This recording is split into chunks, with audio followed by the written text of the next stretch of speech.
On today's special Trading Ratings episode, Dan and I will be ranking movies with notable soundtracks.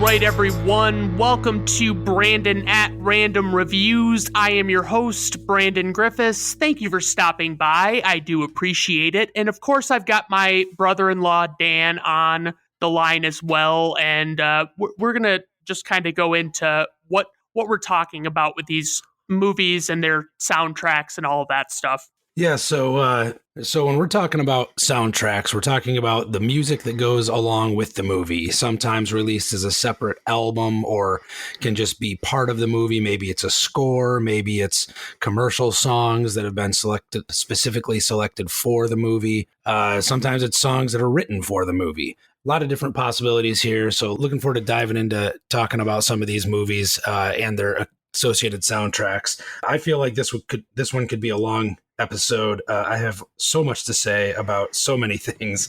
Since we're also talking about music in this one, in addition to the movies, I'm pretty excited about it. How about you? I'm excited. I'm very nervous now that you've given your explanation. I was worried about this going in, that the definition of soundtrack to me, the way I interpret that in a modern sense is a soundtrack is something different from a score. Like it's like a separate thing to me entirely. It's like a movie can have a score and a soundtrack, and those two are not usually the same thing. It's like there are, on a soundtrack, you've got all of these individual songs, often made by different artists and things like that. Obviously, there are exceptions to that. But then there are scores where it's like a big composition that spans the entire length of the movie and typically doesn't have vocals or anything like that. It just has instrumentation, orchestration, things like that. But I mean, so are you lumping in scores into this? So I specifically didn't want to talk about that ahead of time because I thought it'd be fun to see how you settled on your list and whether or not you included that kind of stuff. Because I ping ponged in my head back and forth between, like, am I talking about just like a good soundtrack that I would listen to in my car without even having the movie running, right? Or am I talking about scores like Danny Elfman or Howard Shore or Alan Silvestri and some of these pretty famous people who have done, who are really well known for scoring movies, like in and of themselves, right? The scores in some cases elevate the movie. In some cases, it's just, they're known for their scores. And in a few even, I do know of people who listen to just the score, like Howard Shore's score of The Lord of the Rings. I have friends who listen to that. Or Danny Elfman's Batman score, as opposed to the Prince music album that goes along with. There's like two different, to your point, there's like two different versions of the Batman soundtrack, right? You've got the Danny Elfman score and you've got the Prince pop music version. And then you've got even other movies where the soundtrack in its entirety might not be particularly noteworthy, but there was like one song that they wrote for it for the credit sequence that sold 1 billion records or whatever. Like, Celine Dion comes to mind from Titanic, right? Right. They featured My Heart Will Go On that soundtrack. And I couldn't tell you if the rest of the soundtrack is like just a score or what. I just know that one song and it sold 1 billion copies. Right. And I know like that one specifically I think of and I'm like, God, I haven't seen Titanic in a very long time, but I remember being so sick of My Heart Will Go On by the end of that fucking movie. Because it's just like every scene is like punctuated with this Celine Dion, and I'm like, it's not a bad song, it's like it's a decent song, but it's like, holy shit, you've got a 3-hour movie, like, come on. So yeah, and so that was another thing that I kind of, my list ends up being a little bit all over the board. I ultimately, spoiler alert, I don't have any scores on my list that I did, mainly because I just don't have a whole lot to say about them other than like Danny Elfman's awesome, right? But Right. I mean, thank fucking God, because I was gonna say the same. Like, if I was to include scores in my list, I would have an entirely different list Yeah. altogether. Like, it would just Yes. not even be the same at all. And Yes. I mean, like, because I mean, honestly, like, so many, like, not always, but so many times, if a song or if a movie has a really good soundtrack, it's like it doesn't usually go too hard on the score. You know what I mean? It's like it's usually one or the other. There are obviously exceptions, but it's like for the most part, a movie has a good soundtrack or it has a good score, and that's kind of where I like. So that's what I did. I did what I refer to as soundtracks, which is like pop songs, basically Right. Yep. featured in a movie. So I mean, like I'm glad we're on the same page with that, because I was definitely like, because I'm thinking like, oh my God, there are so many movies. If I was doing scores, I would have picked for this movie or for this episode, that it's like, holy shit. So Well, I mean, yeah. And as I was scouring, the internet and stuff, trying to brainstorm like what movies I might want to include, I went from like, hey, I think this is going to be a good idea, to like super excited about all these different movies that we could talk about, to like overwhelmed and like, Right. I don't know what I want to include here. And I did have a really hard time whittling this down to 6 movies to talk about. I'm curious to see if one of ours is an overlap. I think there's one very potential overlap that we're going to have. Yeah, I think I know what one you're thinking of, but yeah. But ultimately I settled on, as I kind of mentioned earlier, like a soundtrack that I would listen to in the car, just the music, pop in the CD back in the days of CD players, and like just listen to that music, right? That compilation of songs, along with, or I should say, and or a movie where it was specifically elevated by its soundtrack. Like, I don't know that I would necessarily listen to and I'm particularly talking about one of the movies on my list, and we'll talk about that when we get to it. But like, the music itself isn't necessarily a compilation that I would necessarily buy and listen to, but watching the movie with the music, the way they use the music in the movie, like the movie wouldn't be the same without it. You know what I mean? Right. Like it hinges on its soundtrack used in a very specific way that makes it amazing. Yeah, there are certain songs that I seriously only really enjoy when I'm watching the movie that they accompany. Like there are some songs that I'm like I mean Chris Cornell recorded the theme to Casino Royale, the James Bond movie, and it's like I really enjoy the song as I'm watching the movie and they do the opening credits and stuff, but I tried to put it on like a playlist to just listen to, and I couldn't vibe to it. Like I couldn't even get into it. It was just like, I like you, Chris Cornell. I think you were a talented musician, but it's like the song is just right. it's of its movie, you know? Right. But all that being said, I'm going to have a very long list of also mentions at the end of this, because there are a bunch of movies that I came across that I don't know where else we'll ever talk about them. But right. I was going to note, and some of them might show up on later lists. But yeah, so with that, why don't you start us off? What's your first one? What's your worst one? My first movie, and I kind of made it a point to pick some movies that I'm not a big. I didn't want to have them all be really great movies in my mind that were just, terrific and just I can't get enough of them. But the first one I chose was Suicide Squad from 2016, starring Will Smith and Margot Robbie, among many others. And I gave this a firm D rating because, honestly, this movie is very problematic.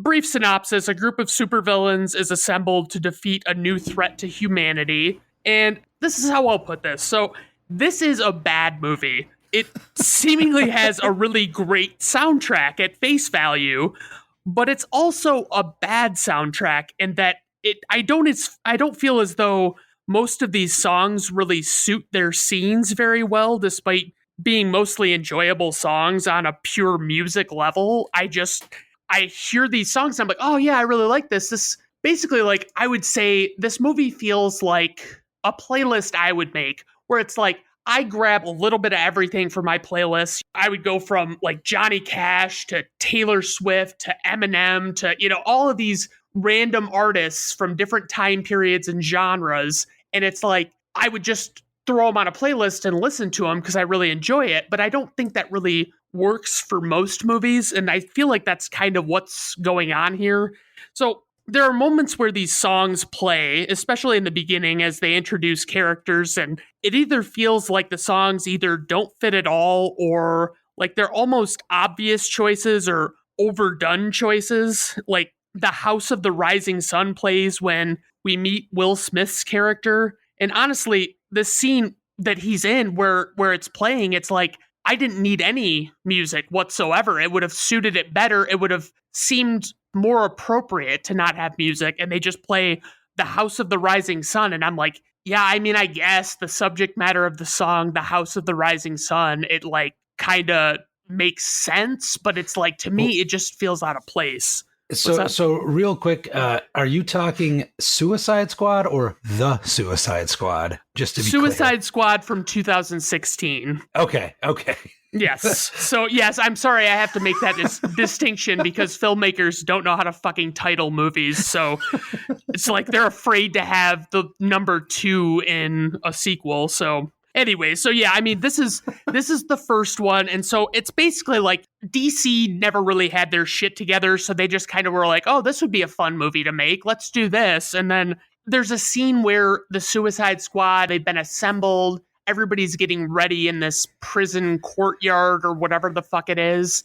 And it's like they're playing Without Me by Eminem. And it's like, you can't help but feel like it almost sounds like, in the context of the movie, like someone just randomly turned on a radio station and played whatever was on at the time for the scene. It doesn't do anything to the scene. It's just like, okay. But apparently most of these pop songs weren't going to be in the director's cut of the movie, and they've never released the director's cut, but apparently it was going to be pure orchestral scoring, and it was going to be like, I mean, there's only a teensy bit of the score coming through in this movie at all, and there are just certain little scenes where they play just instrumentation, and it's like, I wouldn't go so far as to say it would be like it's like a really good score, but it's just, it would have to be better. It would just, oh my god. Yeah, sometimes I wonder too how much of that stuff is the result of studio pressure. Like, did the director and filmmaker want to include all those songs versus a score? Or was the studio like, hey, we've got an opportunity for a cash grab here, and let's cram in as many, hot pop stars as we can, and recognizable songs and whatever, and then sell, a bunch of soundtracks as well, or use it almost as a gimmick. Yeah, and I mean that's the thing is, I have to assume, they say that the director's cut was going to be no pop songs whatsoever, so it was like all scoring, and it was like, okay, like I can see where they wanted to, like, okay, let's bring in some of these more popular, well-known songs and have them just kind of set the mood and things like that, and maybe make it a little more modern or something. I don't know, but I mean, honestly, like most of the songs aren't very modern either, so it doesn't really help that. But I mean, aside from just the horribly inappropriate music choices, it's like you've got these.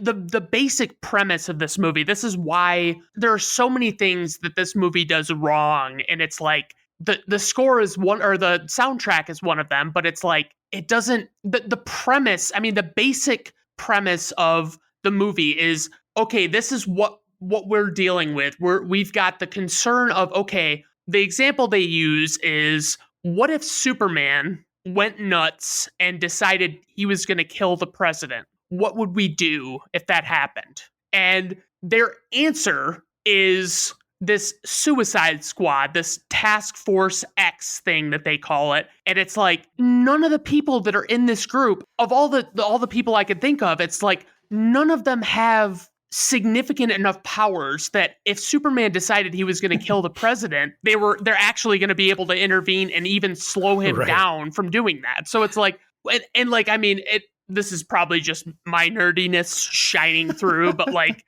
Batman has a plan for at least every member of the Justice League, if they did this, if they had this happen where Superman wants to kill the president, for instance, and it's like he has a plan, like he has his kryptonite, he has, like he has a little thing in the back of his head. Okay, this is what I would do if this shit happened. And so, but they don't even acknowledge that, and it's just like they want to allow their premise to not be ridiculous. But it's like, and as I recall, when he did need to stop Superman, ultimately he just had to remind him his mother's name, right? Something like that.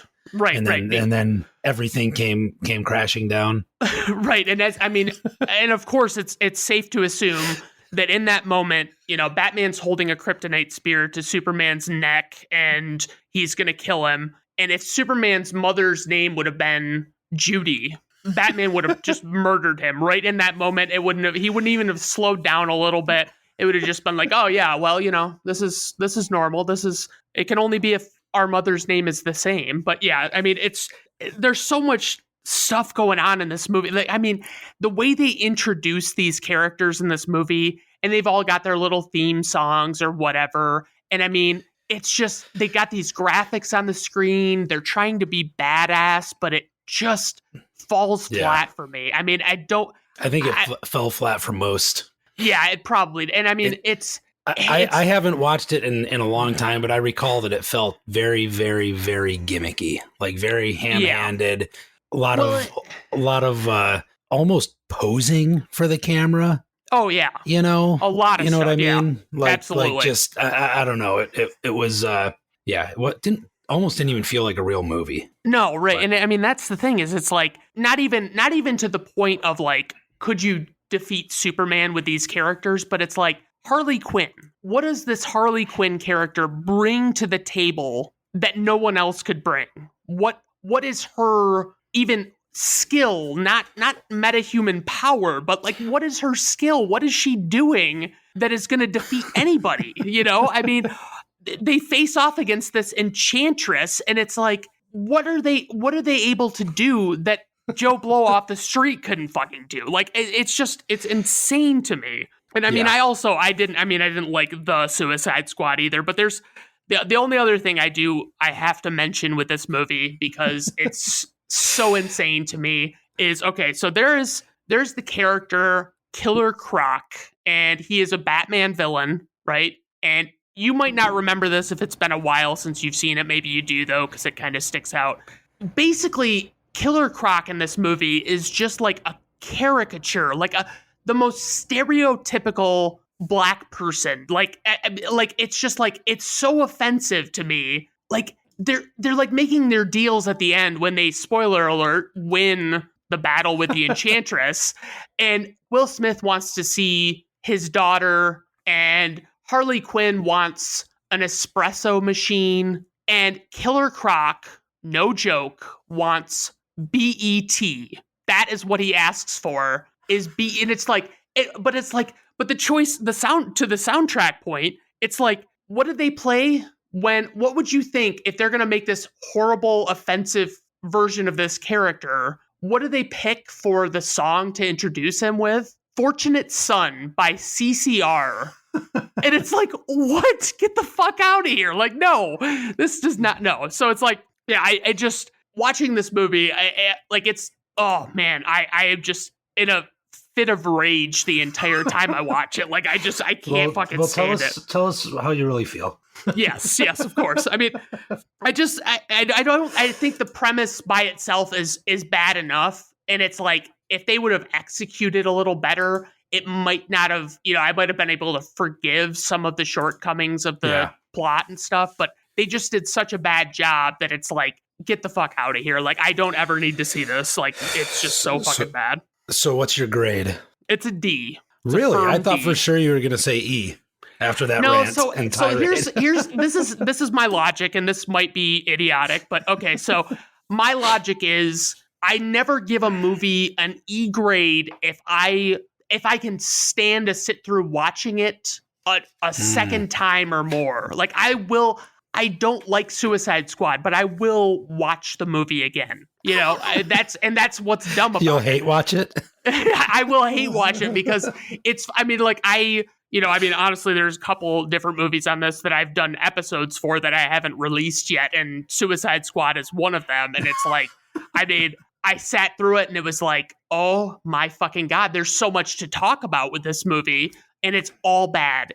I mean, I had very little in the way of positive things to talk about with this movie. But yeah, that's what I got for Suicide Squad. I'll stop rambling for a minute and let you have your turn on your first movie. Okay, so it's interesting what you say about how to define an E, right? And being something that you don't want to sit through again. Because one thing, and this is only the third episode of these that we've done, but right. One thing that I've already found difficult, even though we made it a point, like we want to talk about bad movies too, because it's fun to talk about bad movies. But I find it difficult when I'm putting a list together to settle on an E movie, because all of the potential E movies, I'm like, I don't want to sit through it and watch it again, right, and take notes. And like, but then again, I don't want to have necessarily something that like, I saw it 20 years ago. As I recall, it wasn't very good, but I don't really have anything to say about it other than it wasn't very good. And then that's not interesting either. Right. So right. like, I've got this whole list of potential movies to watch, and I have like a little subsection of bad movies. And I even like started to look for Dangerous Minds. And then I was like, man, I don't want to sit through that movie. Like, no, I just don't want to do it. Like, I don't even remember anything in that movie, honestly. I recall it, like, other than Coolio Gangsta's Paradise, being like the huge song out of it. Like, I remember it being in 7th grade and everybody thought it was super cool, that movie, even though it was obviously bad. And the older I got, the more I looked back on it as like, I remember Michelle Pfeiffer karate chops a Mexican kid at one point, and suddenly everybody thinks she's super cool. And like, oh my God. I'm like, I just remember that movie being beyond terrible. But then I was like, I don't want to pay $4 in rent and sit and like lose 2 hours of my life on this. I can't blame you for that. Yeah. So ultimately, I found a movie where I was like, I've never actually seen this movie, though I'm familiar with the soundtrack, and I imagine it's going to be an E. And by the way, this was before I listened to your episode about Ocean's 11 and Ninja Turtles, where you actually mentioned this movie and about how you assume it's terrible, but you don't want to watch it. This is Coneheads. 1993's Coneheads, starring Dan Aykroyd and Jane Curtin, with cameos from like the entire early 90s Saturday Night Live cast, it seems like, plus a whole bunch of other people. Like, all these people just keep popping up. I mean, I was like writing in the margins as people kept popping onto the screen in little itty bitty roles, from old SNL people like Garrett Morris to, as of 1993, like current ones like Tim Meadows, Julia Sweeney, Adam Sandler, Kevin Nealon, Phil Hartman, John Lovitz, David Spade, Chris Farley. And then you have other people like Michael Richards, aka Kramer, Tom Arnold, Eddie Griffin, Sinbad, Michael McKean. Jesus, Jason all Alexander. These people are in this movie? Yes. Holy shit. And the daughter is played by Michelle Burke, and her friends are Joey Lauren Adams and Parker Posey. And they had all that same year. All three of them had been in Dazed and Confused. Right. Yep. So like, it seems like it was one of those movies where, 20 years later, Dan Aykroyd said, hey, let's revive the Coneheads characters from the 70s in Saturday Night Live. And everybody on Earth was like, oh, we want to be a part of that. To the extent that it's almost distracting, right? With all these people who keep popping in. But so anyway, so I turned that on. It was available on HBO Max, so I didn't have to watch it. I didn't have to pay for it. I was already subscribed, and I kind of had it on in the background, fully anticipating that it was going to be awful. And it was. It was pretty bad. The shtick was just like, these cheap gags, like he burns his mouth on pizza, and so he grabs a bottle of Windex to squirt it in his mouth to cool it off, and they like zoom in on the fact that it's Windex, and it's just like super shitty cheap gags like that over and over and over again, right? Oh, like within the first 90 seconds of the movie, you're like, okay, I get it, I'm over it. Yeah. Right?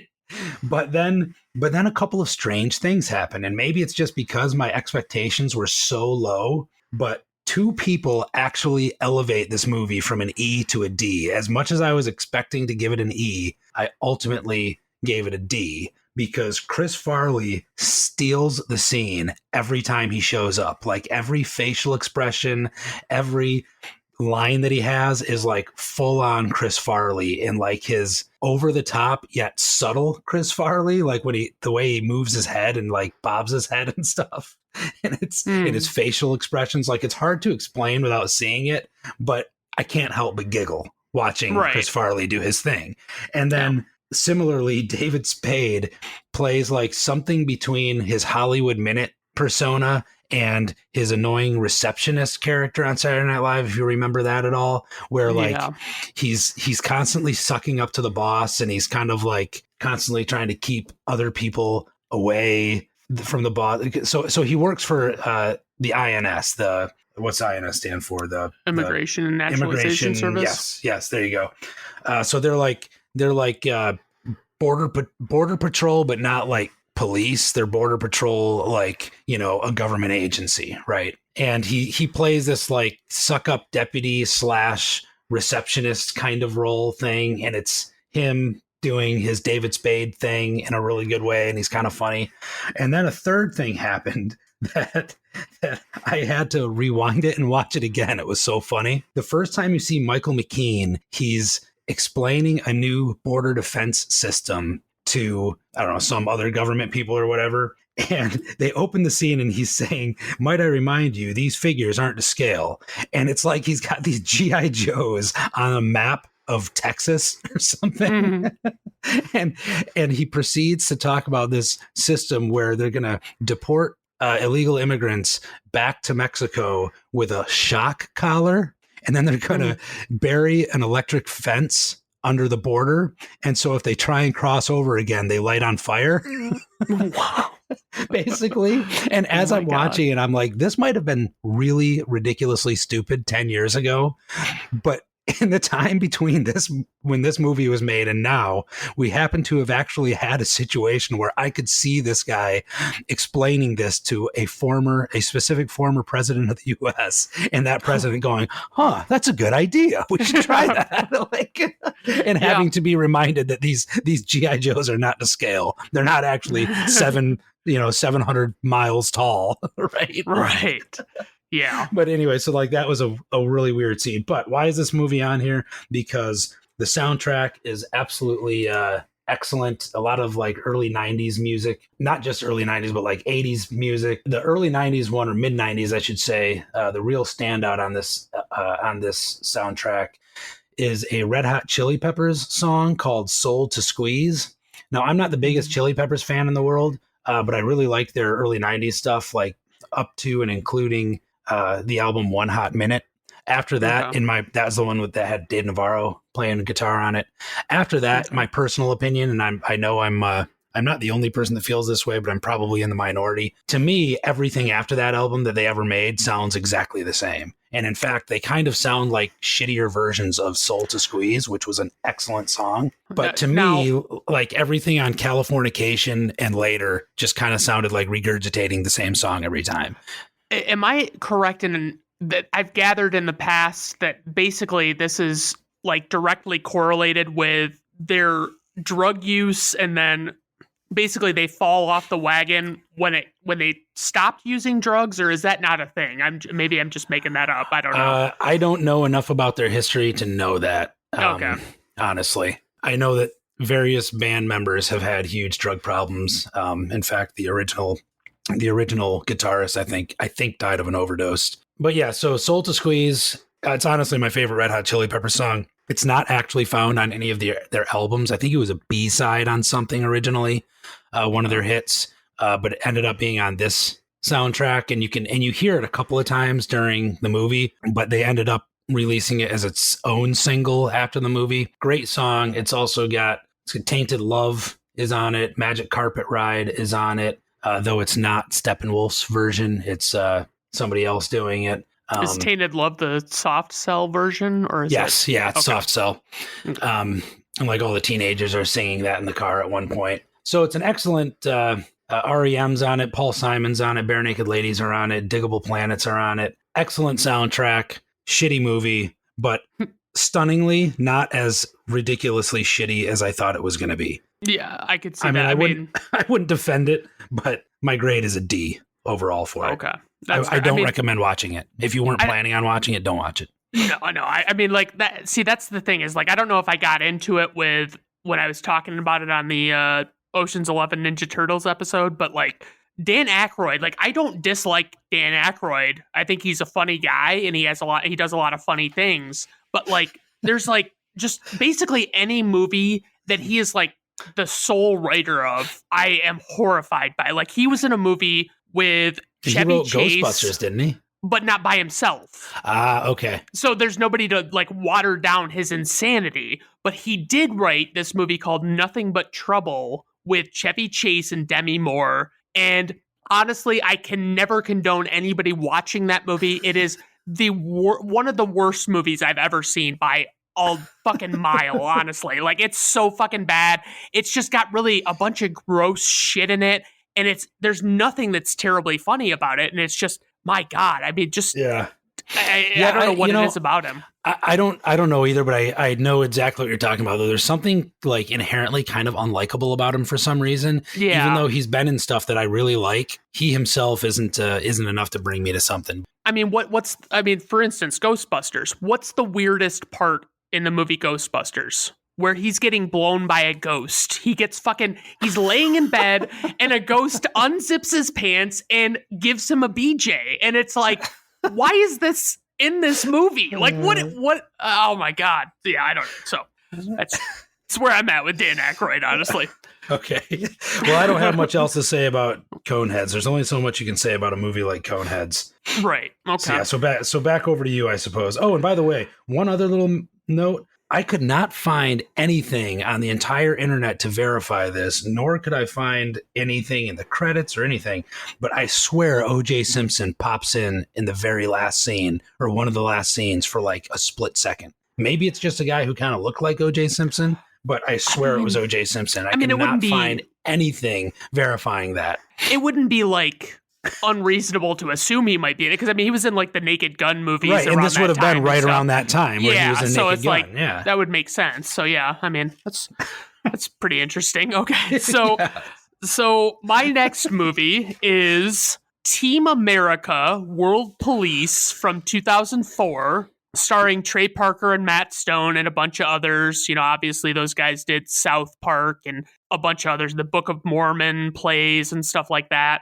So the rating I gave this one is a C, and the only reason for that is just like, I'll get into it, but basically the brief synopsis is a specialized counterterrorism force recruits a Broadway star to help them infiltrate a group of Middle Eastern rebels. So when you said Team America, my first thought was like, I don't remember that soundtrack. And then I looked it up and immediately started laughing to myself about all these movies or all these songs that I had completely forgotten about. Oh God. Like it was funny because it was like, I was really like racking my brain because I'm like, what? I'm like, I'm a little top heavy on the movies I like. So I'm like, I want to kind of bring it down a little bit because it's like, so I mean, honestly, I do love this movie. It's definitely one that I have to be in the mood for to fully enjoy because it's legitimately dumb as shit. Like, honestly, it's dumb in a good way. But yes, and it's dumb in a great way. I mean,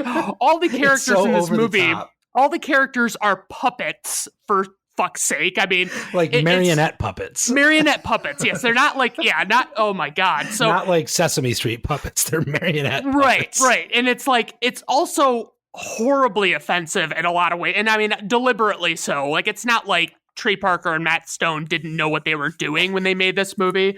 But it's like, to go back to it and watch it, it's like, some of the stuff you're like, God, like, yeah, that's a bit much. Just look at the names of the songs, right? Everyone has AIDS. America, fuck yeah. Dirk-a Dirk, the terrorist theme. I'm so Ronry with an R, which is Kim Jong-il singing about how Ronry he is. Right. Which itself is like could you even get away with that now? Right. I don't even think so. I mean, And the flick is just, it's pure satire. It's just top to bottom satire, and it mocks action movies really well. It uses that mockery to take shots at America's views on terrorism, and no one is off limits, and it's pretty fucking well done, but it's completely ridiculous. And I guess one thing I will say about it is, like, I've seen it pointed out about this movie before, and in a lot of like South Park episodes and stuff, where they're making fun of stuff, but it's basically like they're not taking a stand and saying this is. They're never saying what is right. They're just pointing the finger at everybody. You know, they're saying, "Oh, Michael Moore is terrible for this," or, you know, like they're just making fun of everyone on the horizon. Yeah, nothing is safe, and basically, yeah, you don't get a vibe from them that they like have a ideal setup in mind. Not even Matt Damon was was off the table for being made fun of for like no reason at all. Well, and do you know what the story is behind that Matt Damon puppet? No, I don't. So they had all these celebrities in mind that they were going to make puppets of, and when they made the Matt Damon puppet, they looked at it and they said, that puppet looks stupid, like just really stupid, like to the point that they were going to have Matt Damon's character be this super intelligent celebrity, and like he was going to be like a voice of reason for them, and they were like, we can't do it, look at this fucking puppet, all he's gonna say is Matt Damon, and that's it. Like, I mean, it's so fucking funny though. Like, I mean, it's just so these funny choices that get made that it's like, holy shit. But there's a song that plays while the protagonist Gary is trying to decide if he should join Team America and help them out, and it's called "Freedom Isn't Free," and it's this country music parody. It's, you know, all of those super patriotic country Toby songs. Keith. Yeah, right. Absolutely. And so it's like, it's hilarious. You know, I mean, it's a very funny song, you know, I mean, just, and they hit the beats of country songs so well with it. You know, it's got the right instrumentation. It's got the right vocal sound to it. It sounds perfect to me. And I mean, the running gag of this entire movie is that Team America is just constantly intervening to prevent terrorist attacks, and then essentially causing more destruction than the terrorists would have if Team America hadn't shown up at all. And it's like, honestly, despite the puppets being like deliberately dumb, they seemingly went all out on making the sets look really fucking good. And I mean, like they definitely spent some money on this movie, but it was, I can't help but focus on the songs, even though the movie, I don't think the movie is nothing without the songs. It's like you get a song like, and I won't do this in any other movie I talk about today, but there is a song where they have a sex scene between these two puppets. It's a gratuitous marionette sex scene. Right. They're like shitting on each other. Right. Yes. And I mean, and so this song is called "Only a Woman." And one of the lyrics, or, you know, like the second verse of the song is, I like rain, I like ham, I like you. You're around, you're right here, so you'll do. I want to tell you how much I love your mind, but it simply isn't true. And that's the fucking verse of this. Like, I mean, it's fucking great, but it sounds like a song that would play during a sex scene in an action movie. Like, I mean, it's fucking hysterical. And so, you know, obviously the puppets, they play up the difficulty manipulating the puppets, and they make that more ridiculous. But my favorite song of this whole movie has to be this one that's called "The End of an Act." Now, do you know what that one is, Dan, by chance? No, I don't remember that one. Okay, so this is the one where it's basically like a love ballad that is written, and it is likening how much this singer misses somebody, and it's likening it to how much the movie Pearl Harbor sucked and how terrible it was. And like, I mean, it's just like, I miss you like Ben Affleck needs acting school. He was terrible in that film. I need you like Cuba Gooding needed a bigger part. Like, it's just all these stupid things. And it's like, holy shit, like, how the fuck did you come up with this as like an idea to put in a song?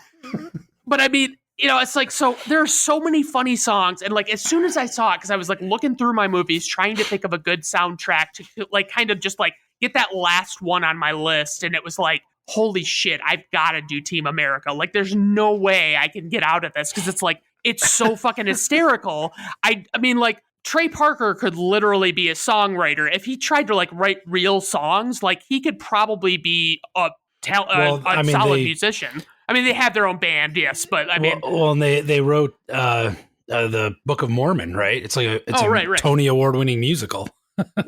Exactly. I mean, that's the thing. It's like, so I mean, they're very well written songs, and I mean the movie. I mean, it's taking shots at celebrities that are getting too involved in politics and trying to be the voice of reason for everybody in the world, and I mean, just the whole movie is great. It's just there's so much that I don't think would fly today, as you mentioned. That it's like, yeah, I mean, like that's the only thing that really kept this movie at a lower rating, and it's especially that it's in relation, like relative to the other movies on this list, that I'm like, okay, I like these other movies significantly more than Team America, and Team America is definitely in the mood kind of movie. So I mean, but it definitely great soundtrack, one of the high points of the movie, honestly. Fucking love it. So was that a C or what? That was a C, yes. Okay, that was my guess.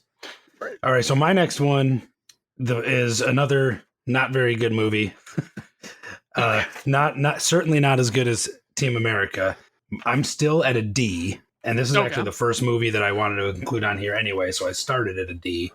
It's the movie She's the One. It's written and directed by Edward Burns, and also starring Edward Burns. It's got Frasier's dad, John Maloney, Marty Crane. It's got Cameron Diaz and Jennifer Aniston, Michael McGlone, Maxine Bonds.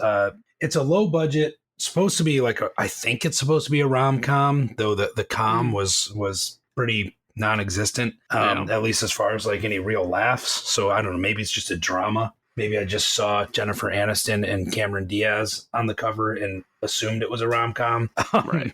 But it's on here though because the soundtrack, it's basically a Tom Petty album, Tom Petty and the Heartbreakers. Right.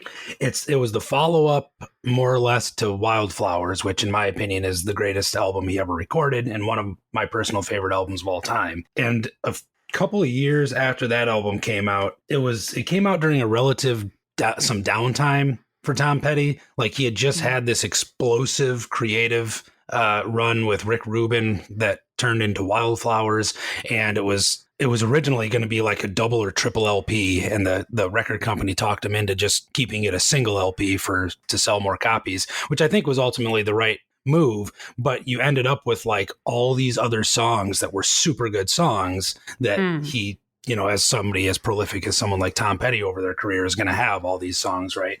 But basically he took a bunch of those songs and reworked them and provided the soundtrack for this movie. Somehow he had met Edward Burns or something and kind of got roped into doing the soundtrack.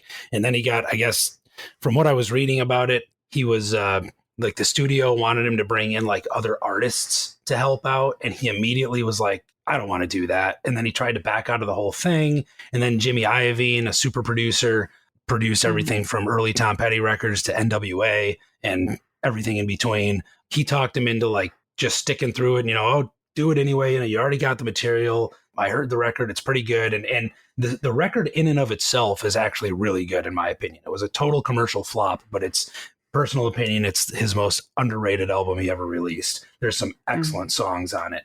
But then it ended up, the CD came out like 6 months before the movie did because the movie got delayed. So like there wasn't any real marketing behind it. It got put in like the soundtrack bin instead of the Tom Petty bin in a lot of record stores. And like ultimately he followed up like this, multiple 3 or 4 time platinum album with an album that like sold a couple 100,000 copies or something. And so all that to say that it's an excellent album in and of itself, but just criminally overlooked. It even has my favorite Tom Petty song of all time on it, Angel Dream, which is not nothing being a huge Tom Petty fan that I am, but I had never actually watched the movie. And so I finally sat down and watched the movie for this effort here. And I got to tell you, it wasn't good. No. It was, in fact, really bad. I won't quite give it an E. I think I'm being generous giving it a D, though. My notes on it are like everybody in the entire movie is unlikable. Like, I don't understand how any of the characters can stand to be around each other. Like, it's basically, it's about these two brothers, and one of them is like a super successful Wall Street banker or whatever, and the other one is I think he works in a toll booth or something. He's he's very blue collar, doesn't make, or no, he's a cab driver. That's what he is. Sorry, he's a cab driver, and they're very different.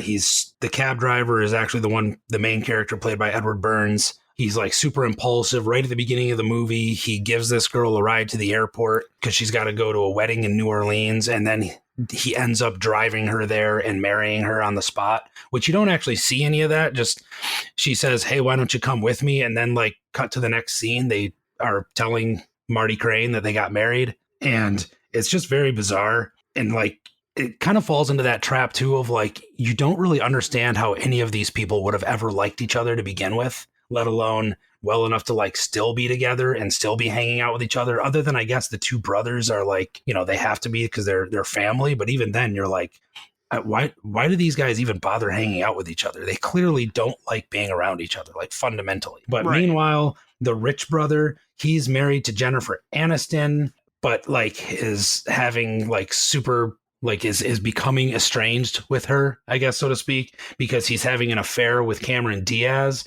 who is his brother's ex-fiance. So it's like this weird, like these overlapping love triangles kind of thing. And I also have a note here. How is Cameron Diaz an A-lister? I mean, I get that she was hot stuff and whatever, but like she is such a bad actress in everything she's in. I don't get it. Yeah. She's so just not believable. And her character, she's like a high-end prostitute, apparently, for like Wall Street people. And the brother who's like in love with her and wants to leave Jennifer Aniston with her somehow doesn't realize that she's a prostitute, even though it's blatantly obvious and everybody else knows it. And I don't know, it's just filled with these little like poorly edited things where it's like, I'm not buying this. You know what I mean? I don't buy that they're in love. I don't buy that he doesn't understand she's a prostitute. I don't buy this. I don't buy that. There were a couple of funny lines, like when Marty Crane, who's like an old man Catholic Boston guy, he's like he gets all upset about the marriage or whatever, and they're like, you don't even believe in God, and he yells, it doesn't mean I stop being a good Catholic. And that was kind of funny, but I mean, like, that was it. There were a couple of funny moments. Overall, it was terrible.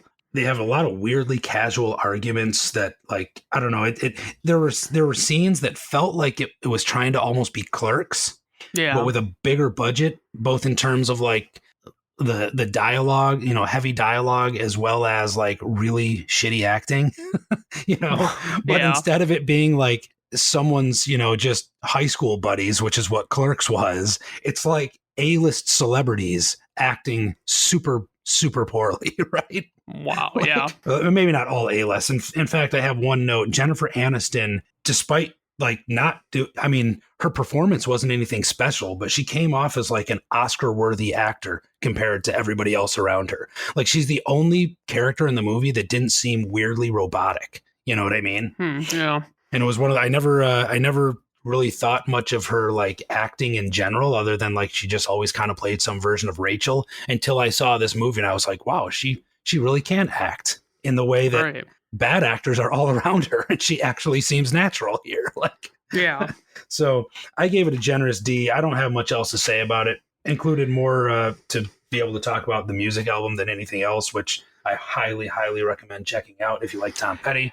Yeah, and that had to hurt the sales of that album, and that it was a soundtrack, and that it's it's like you look at it. I mean, like if I looked at it and it's like, especially if it's to a movie that's not good or that hasn't come out yet or you haven't heard about. Yeah. I mean, it's like, I don't give a shit. But it's like if you just release a Tom Petty album called She's the One and say, oh, it also serves as the soundtrack to this movie, but don't worry about that because it's not bad like this movie is. I mean, it's so I mean, that's, and it's weird. Like I know the name Edward Burns, but I had to look him up to see what he looked like, and I don't recognize him from anything. I know I've seen him in stuff, but and apparently he's actually written and directed a few movies. Okay. But this one's not very good. And apparently he's even written and directed a few other movies about these same characters, which I don't know why. I mean, it was terrible. Why would you try and do it again?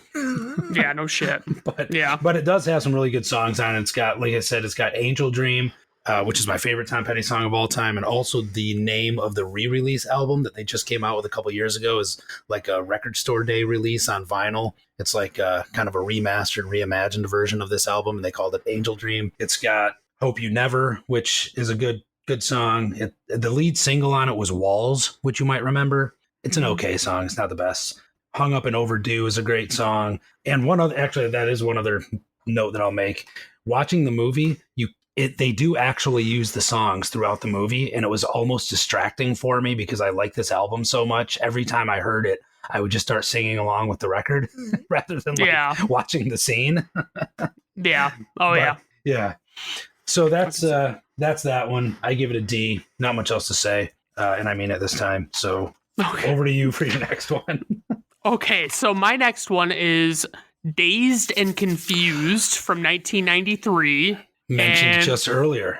Yes, just mentioned. Yes. So this one has Jason London, who you might have seen in the movie Out Cold. He hasn't been in a ton of shit that I really remember. His twin brother was in Mallrats, and I thought that was him. Yeah. So I thought it was the same guy, obviously, but nope, not so much. So then there's also just this laundry list of fucking up and coming stars in this movie that like clearly were never heard of before this movie came out. I mean, you've got Matthew McConaughey, Ben Affleck. I mean, just this endless stream. I mean, obviously they're not all like mega stars or anything, but like they're people that you recognize. Yeah. Oh yeah. They're big. They're notable names for sure. And I mean, it's just, so it's like, I feel like everybody other than the main character went on to become like big movie stars. Well, so that's the one. Okay, so Jason London plays Randall Pink Floyd, and then the other character that I would point to and say is like a main character in this movie is the character Mitch, and I think his name is like Wiley Wiggins or something. Apparently he like went on to be like a game designer or something. I don't know if it's like video games or board games. Well, he was the one that I was thinking of as far as like, he was like one of the main characters, and he didn't really go on to do anything else I don't think he did. Not at all. He was a terrible actor in that movie. But he's really bad. Yeah. Around him, like you said, were like Matthew McConaughey, Ben Affleck, Parker Posey, Mila Jovovich. Whoa, hold on a minute. Mila Jovovich. It's Jovovich. Joey Lauren Adams. Yoey Lauren Adams. I mean, Mila Jovovich is foreign. She has a right to pronounce her name differently. Anyway, so every scene in this movie is just laced with these really memorable 70s hits. And honestly, I don't normally say this, but this movie's quality would probably be greatly affected if they hadn't really gone all in on a good soundtrack. Like, it wouldn't have been like a terrible movie, but it's like, holy shit, these fucking songs bring this movie to life, and it's just fucking amazing. I mean, they're really well-known songs. It's not like they chose deep cuts or something to maybe save money or whatever. And it's like, I mean, there's just... the only thing I'll say is a lot of them, I feel like you could like easily swap the song that they chose out for another 70s song, and it would probably fit the scene just as well, if not better. And it's just like, but I mean, like, essentially my only real gripe with this movie is like, there's barely a plot here. I mean, there is the freshman hazing by the seniors, right? Yeah. You know, the guys are going around paddling the new freshmen, and then the girls are like, I mean, the girls' shit is like fucking psychological. It's fucking ridiculous. Like, they're making these girls lay in this parking lot, and fucking they're putting food on, like flour or powdered sugar or something, and like cornflakes and eggs and shit.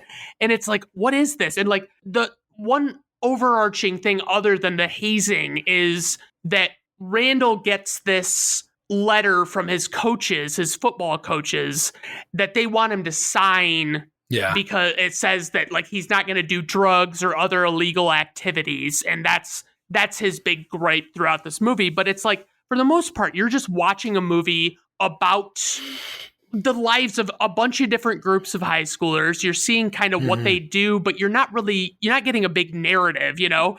And I mean, it's sort of like just kind of a snippet in time, right?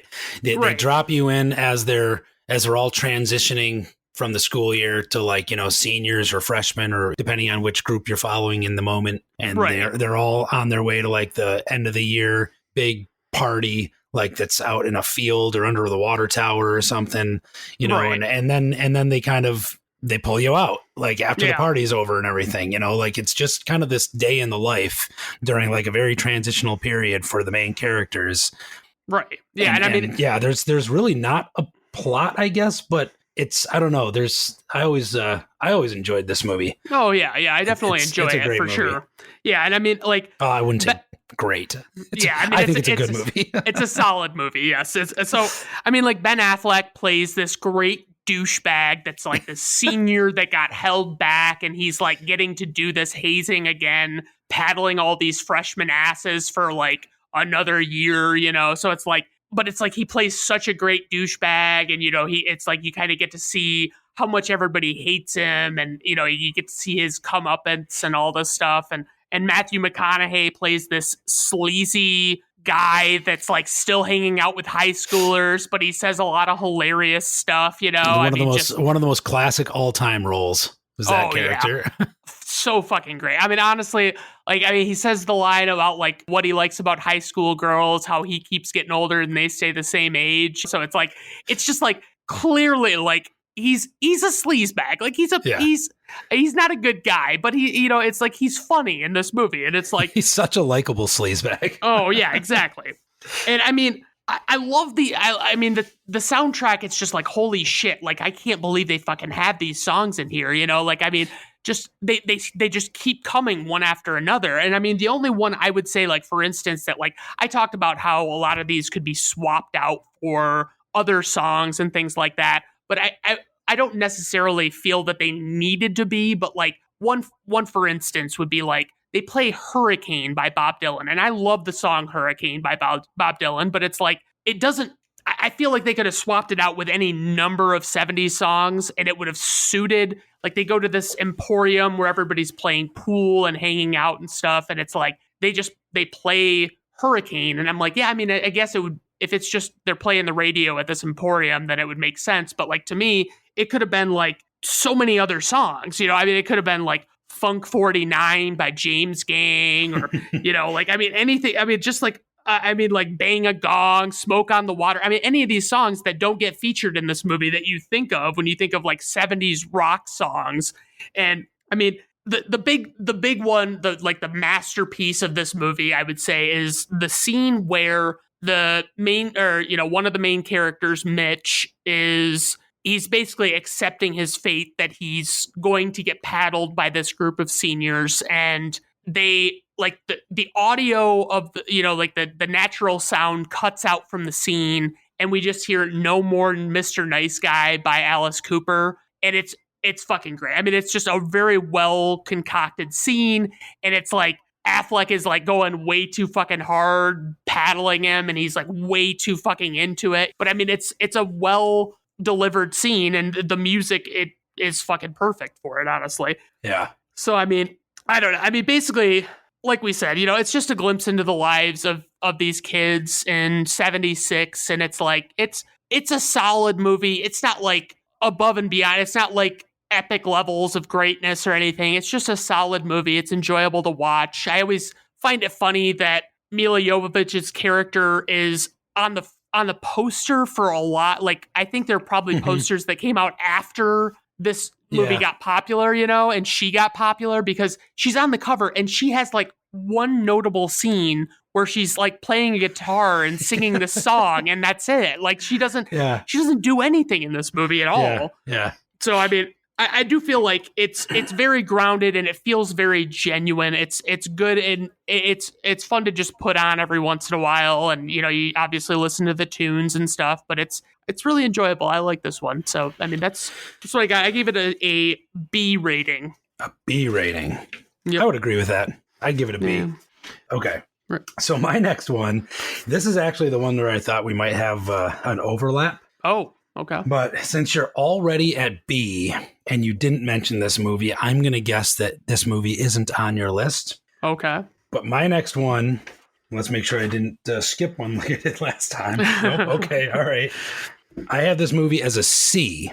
Batman Forever. Oh, okay. I can I'll see where you would pause have here thought I'll pause for a reaction here. that. Yes. I can see where you would have thought I would have brought up Batman Forever, but I mean, first of all, the soundtrack, right? Why is Batman Forever on my list? Because this soundtrack was, in my opinion, one of the greatest soundtracks of all time. As far as like, it's one of the first soundtracks I remember. Like when it came out, it was like I ran out and got the CD, right? Because of the music that was on it. Not to be confused with the score, right? This is another one of those, much like the original one, where there's like the score that has the music that's actually in the movie, and then the soundtrack, which has the movie poster on the CD cover, a song that played during the credits, and then just a bunch of other songs.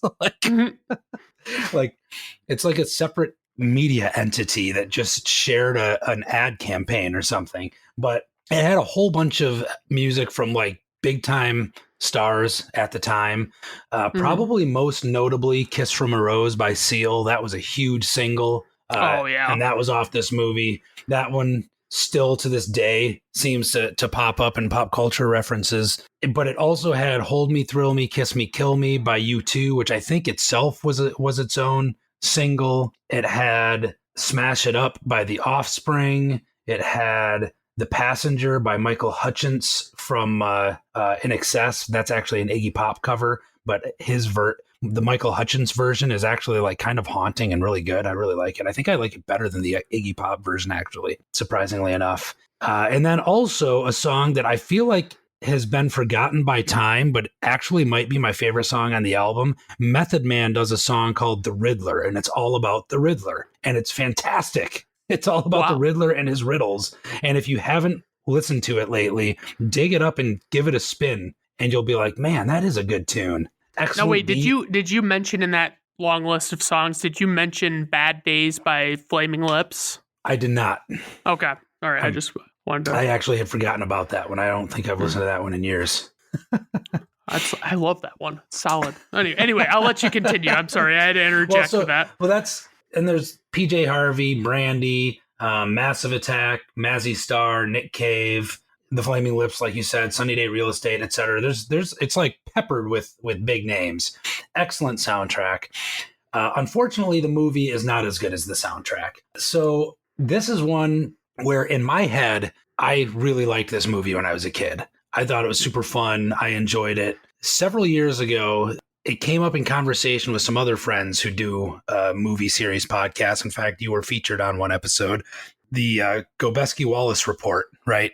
They were doing their what did they call it? The Merry Marvel Movie March. Yeah. Where they were like basically going through every Marvel movie since like Howard the Duck. You know, even before Howard the Duck, like going all the way back, and every Marvel property that had ever been turned into a movie, basically.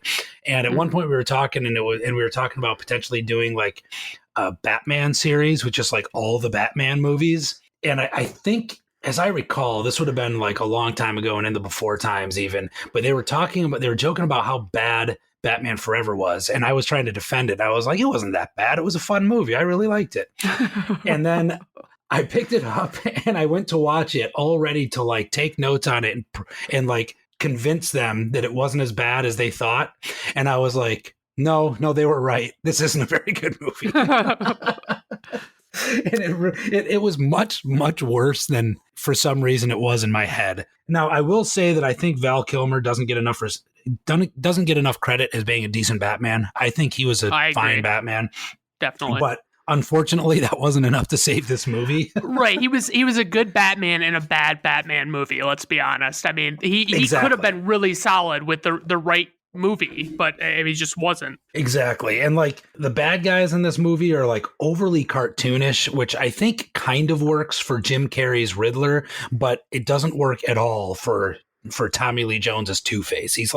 He's over the top in a bad way, in my opinion. He's so animated, and it's like, why is like basically every other thing that Tommy Lee Jones does in Batman Forever is fucking laugh at shit. And it's like, do you know anything about the character Two-Face? Like, do you know that he's like not the guy, like he wouldn't laugh at something to save his life most of the time. Like, he's just not that guy. Yeah. The writing wasn't very good. The editing wasn't good. It seemed really gimmicky again, like just cheap gimmicks. The sound, there was like weird baseball sound effects at one point. I think it was where the Riddler was like throwing stuff around in the Batcave. Yeah, when he's bombing the Batcave. There's a scene where Chris O'Donnell as Robin, who, by the way, was like 25 going on 30, and for some reason he needed foster parents. Yes. Oh my God. I mean, and it's like it made no sense. Like, why is he coming to live with Bruce Wayne as like a foster dad? Like, this is silly. No. And oh, by the way, do you remember the circus scene where his parents die? Bruce Wayne and Nicole Kidman show up in like a tux and a ball gown to the circus. Yeah. Like, everybody's all fucking dressed up. Like, you see the mayor and shit. You see them, they're like all in these really nice dress clothes. Like, holy shit, this is a fucking circus. Like, get the fuck out of here. It's so dumb. And then when he steals the Batmobile and he like goes to this random place in the city where it's like a bunch of ravers covered in neon paint and whatever, like blacklight paint. And blacklight. It's so goofy. It's like, is this a thing somewhere? And they're all thugs though. It's like a gang, right? And they just put like, I guess they carry a blacklight around with them. And then there's another note that I had. He like saves this chick from a gang rape, and then suddenly she wants to make out with him. And I remember like, and this is pre-Me Too times, and I'm watching this going like, this seems like an odd choice for this girl. Like, she just narrowly escaped a brutal gang raping, and now she wants to like make out with Chris O'Donnell. Like, I don't know. There's also like there's this music cue when they kiss that is like, it's like this like crescendo of noise that you hear, and I don't even know what instrument makes it, but it sounds so ridiculous. It's like, oh, they finally kissed, thank God. Like, we've been dying for this for over 3 minutes. So and like one of the other memorable things from this movie was how ridiculously fast they solve riddles. To the point where it's even like, whose brain even works that way? And they make fun of that. And there was something they made fun of that in. I want to say a South Park something or other. Maybe. But that and what was the other one? Independence Day, where they figure out how they can bring the alien spaceship down with a computer virus. And Jeff Goldblum was like, "Wait, what did you say? A cold? A virus?" Like a computer virus? And it's just like, one of those like out of left field. You're like, wait, what? I don't know. It's just like, this is like another example of that where they're like, it's a mystery. Mr. E. E is the 13th letter of the alphabet. That means this. It's just like, wait, what? Like, he just immediately figures this ridiculous riddle out, and he's like, it's Mr. Enigma, Edward Enigma. That's who the Riddler is. It's like, takes him 5 seconds, right? So this movie, I've like kind of been holding back on talking too much because I also did this was a movie that I probably would have included in this list if I hadn't just recorded an episode on it, because I'm doing like a DC series, and like I did Batman Forever, and it was just like the entire time I was just so angry, like just watching this fucking movie, because it's like that scene where all of the riddles are coming together. Basically, they're like, okay, so we're figuring out that these are all connected somehow. They all have numbers in them. Maybe those numbers are letters of the alphabet. And it's like, okay. And so they get the letters, and it's MAHE is the numbers they get. And then they ascertain that, I guess, they should just combine two of those numbers and to make that R. Just like, there's nothing, there's no clue there to make that a thing. Like, what are you getting this from? Like, get the fuck out of here.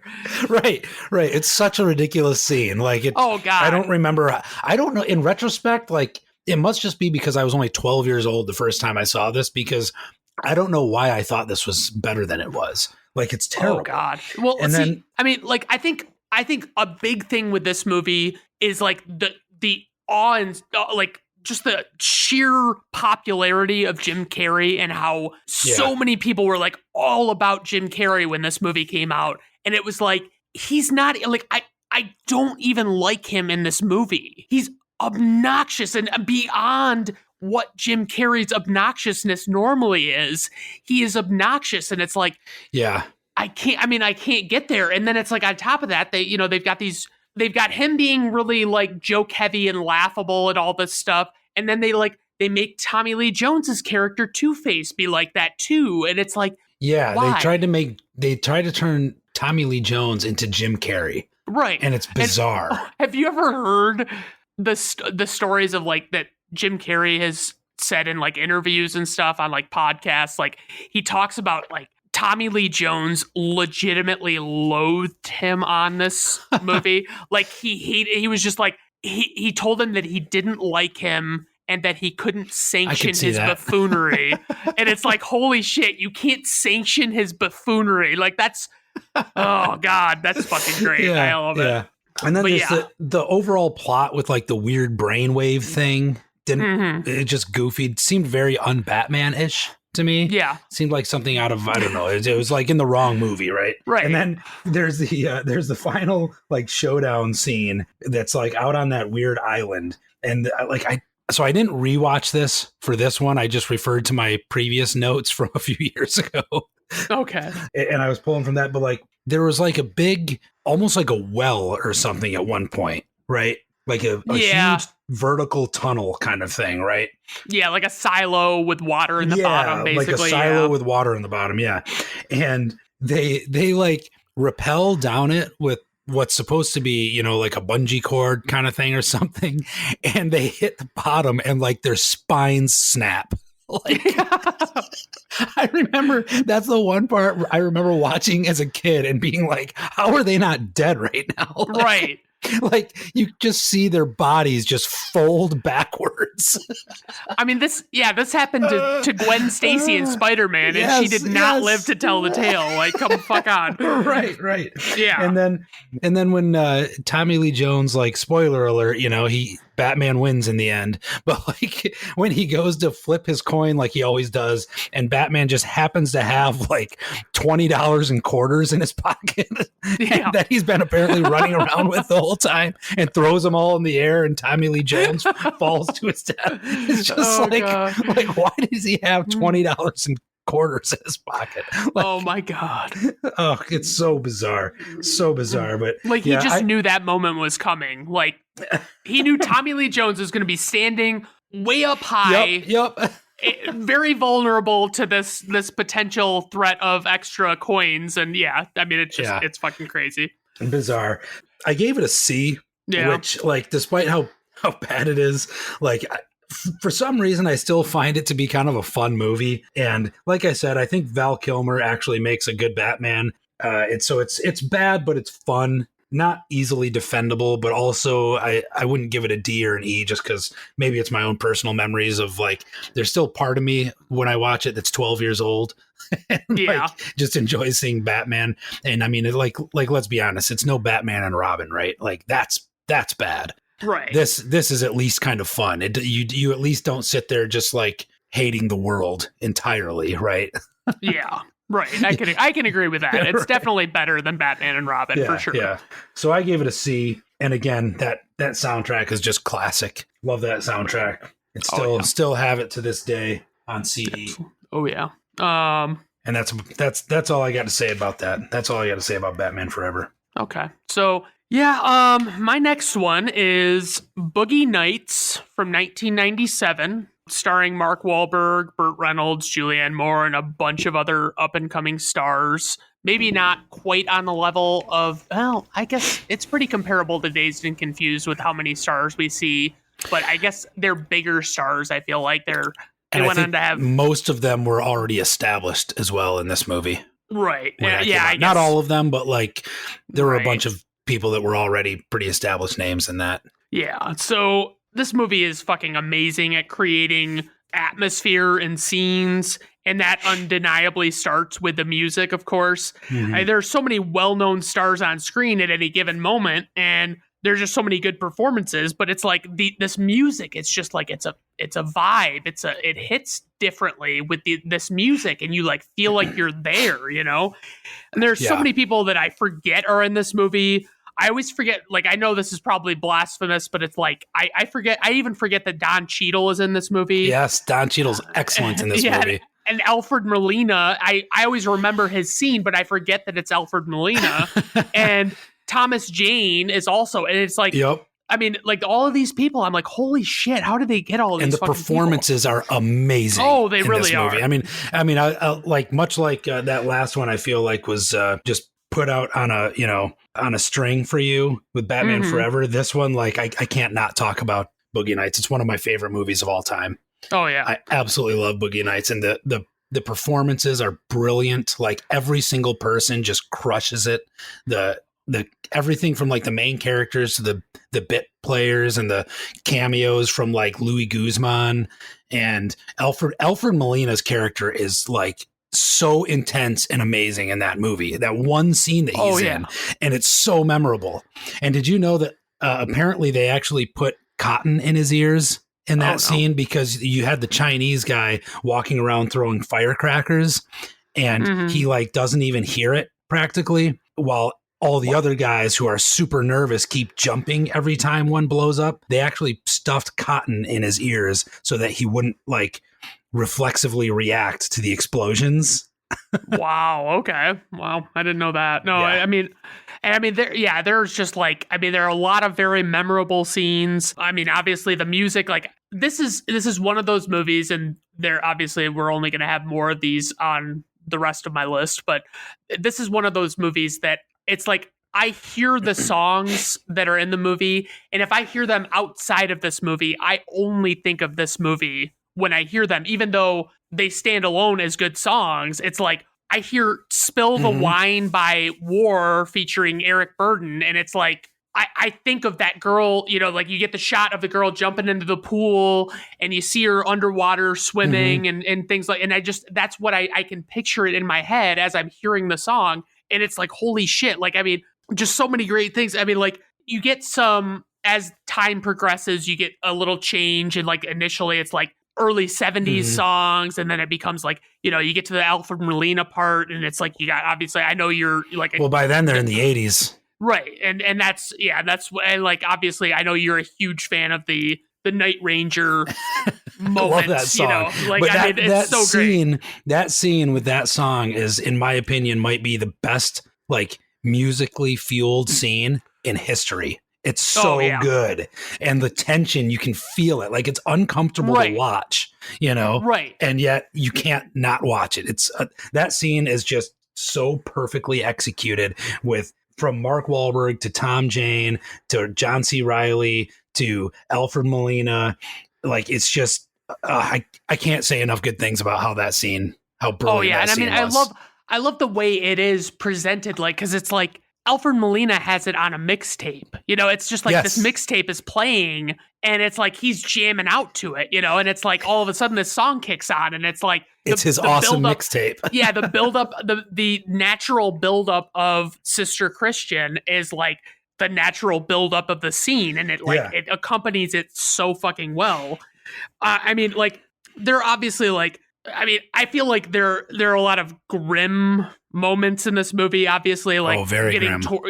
So like it's just they're deliberately contrasted at times with like seemingly upbeat music, even though it's like genuinely awful, the stuff that's going on, like it's just like you get this feeling of dread, you know what I mean? Like, and it's just so strange how they do it, because like I feel like a lot of different movies and TV shows have like imitated that, because I don't, before this movie, I don't know how much I remember that happening in movies.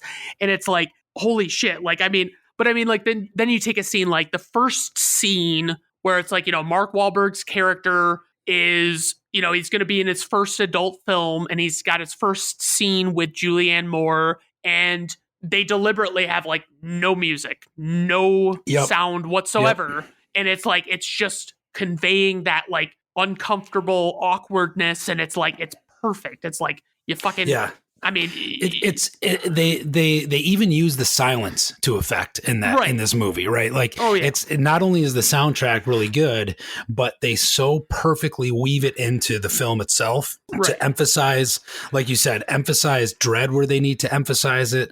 Where they use silence to emphasize certain moments, like where, you know, suddenly the music stops, right? To kind of like convey the gravity of the situation. It just like throughout the entire movie and it to your point, like, you know, about there even being kind of upbeat music and like some really terrible moments and stuff.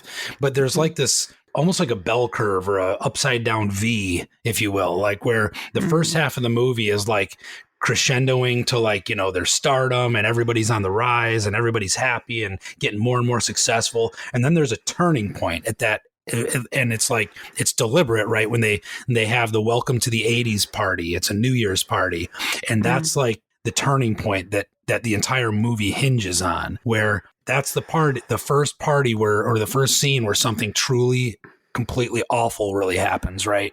Where William H. Macy like does a murder suicide in the middle of the party, and then everything starts going down the other way. And then it becomes a moment of like everybody's trying to convince themselves that they're like still crushing it, you know, and doing great and whatever, but everybody's miserable. They're hooked on drugs. People are ODing, you know, and then it like by the kind of the final act where there's no pretending anymore, right? Everybody is miserable. And it's like that really ominous gong music is going and just keeps chiming. And like everybody is just completely down and out. Mark Wahlberg is turning tricks again.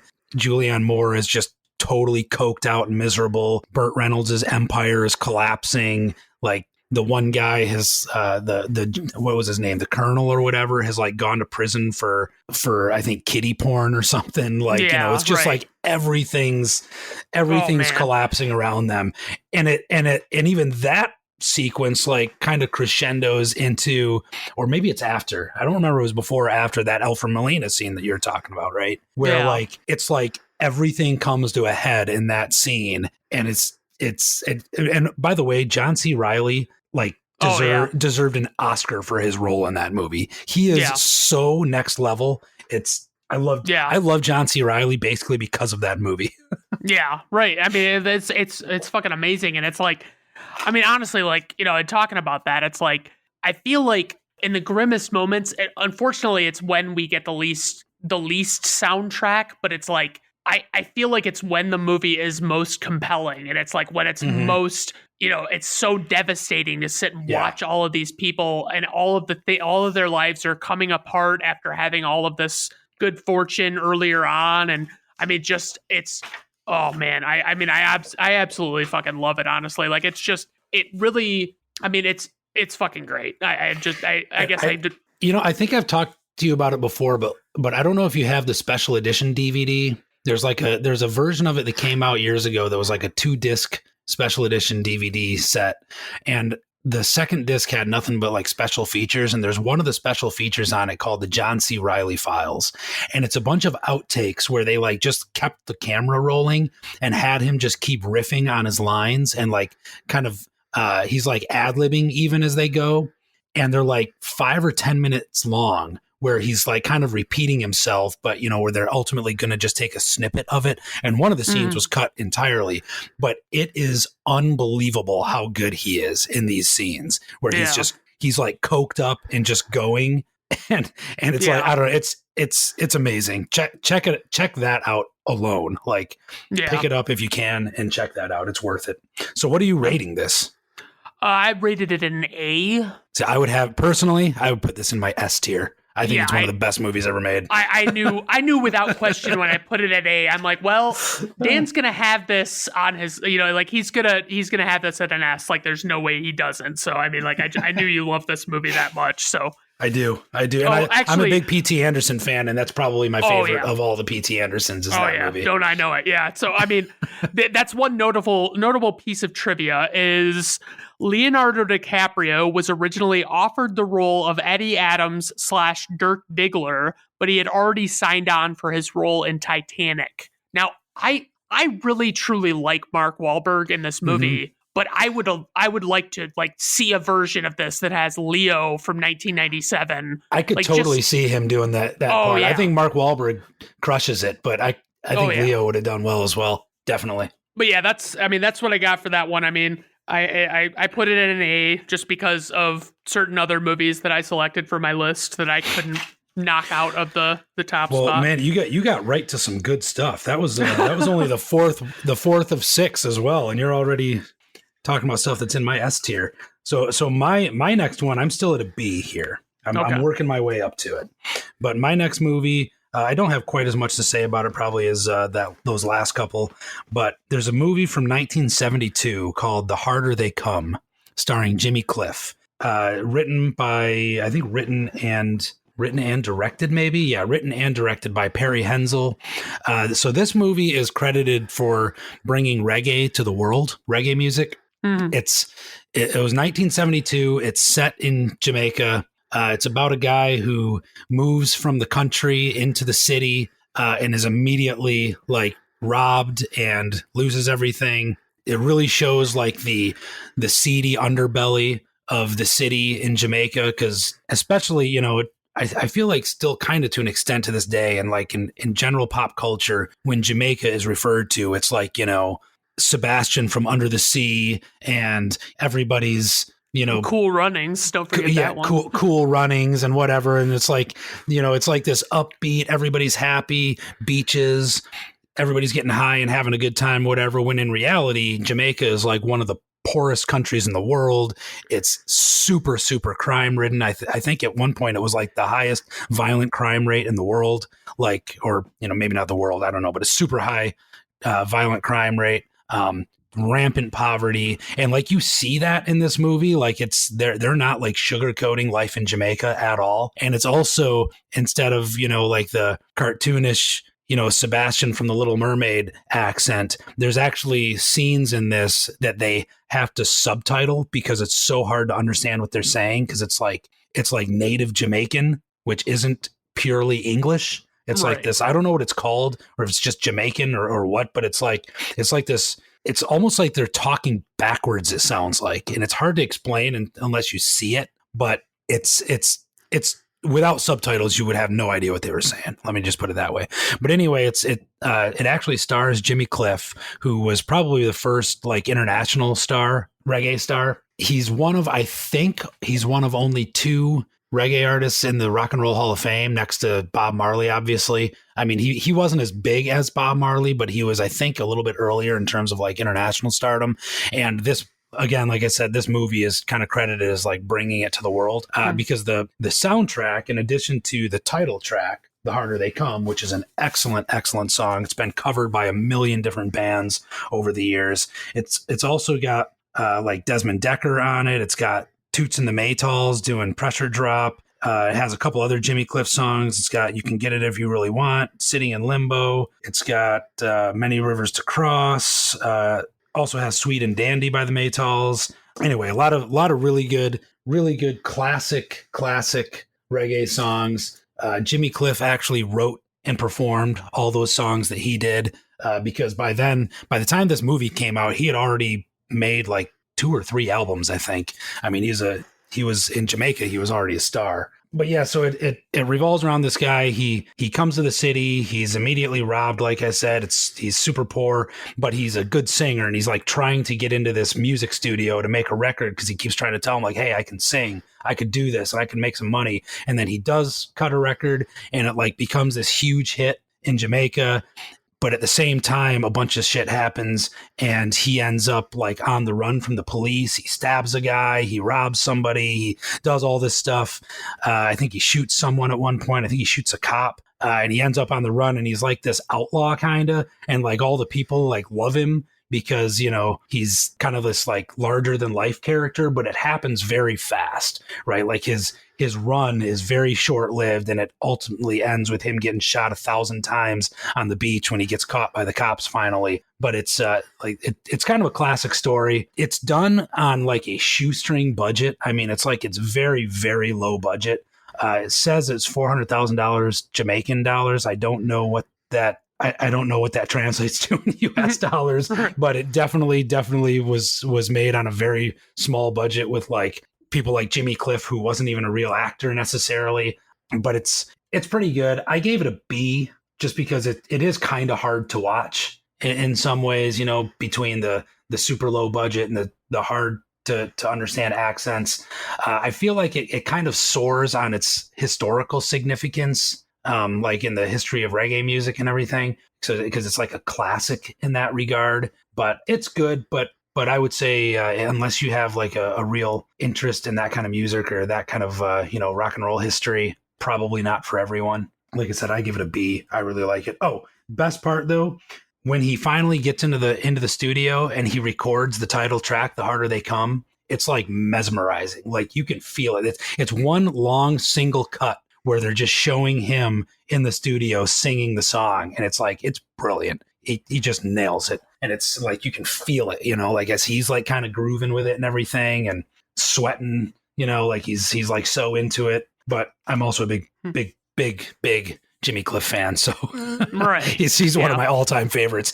Man, I don't know if this is kind of a tangent, so I apologize, but I don't know if you're this way as well. But like when I get into something, especially like a musician or, you know, a media something or other, I kind of tend to like fall down a rabbit hole in like liner notes and everything and like learning everything I can about something. So like I came upon this in kind of a weird, like roundabout way. I got really into the Clash in my early 20s, which is probably later than most, but like Yeah. I got super into the Clash, and there's one song where they reference this movie. And so like I wanted to learn more about it, and I started pulling the thread. And of course, by this point I was like reading biographies about the Clash and all this kind of stuff. And so I came across this movie via reading about the history of the Clash and how much they were into it and how influenced they were by Jimmy Cliff and some of this reggae music that was coming out of Jamaica in the early 70s. And then stumbled on, like I said, came across this movie, watched it, got the soundtrack, fell in love with Jimmy Cliff and his entire catalog, fell in love with Toots and the Maytals and their entire catalog, and all these other things that like I kind of came to by way of like this other stuff. Do you do the same thing when you come across stuff?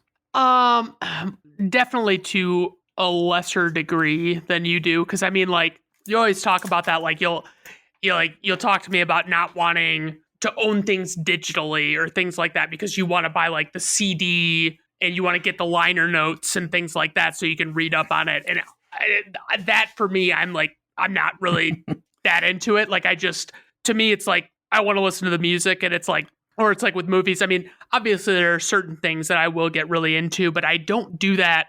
Definitely not as much as you. I definitely do it on like a level of like, okay, this is something like Batman. I would say I really go all in on Batman, but obviously that's like a huge thing for me. Right. But it's like some of my most favorite musicians and bands. It's like famously, my sister, your wife, gave me a bunch of shit because I was recording an episode and I was talking about Taylor Swift, who I love very much, and I didn't even know the story behind why she was re-recording her albums. Right. And I didn't even know it. Like I hadn't even looked into it, you know, like I wanted to talk about that, but it was like, I remember that. Yeah. Yeah. Cause it was like, so it's like, yeah, I guess I don't have that curiosity on that level that I just do that. But yeah, I mean, I fall down rabbit holes, and like, there's an entire section of my record collection probably that is like Clash adjacent, or that like I could trace the thread between like I started listening to this and then that took me to this, and then this person, you know, co-wrote this song, so I looked them up, and then that led me to this other thing. And like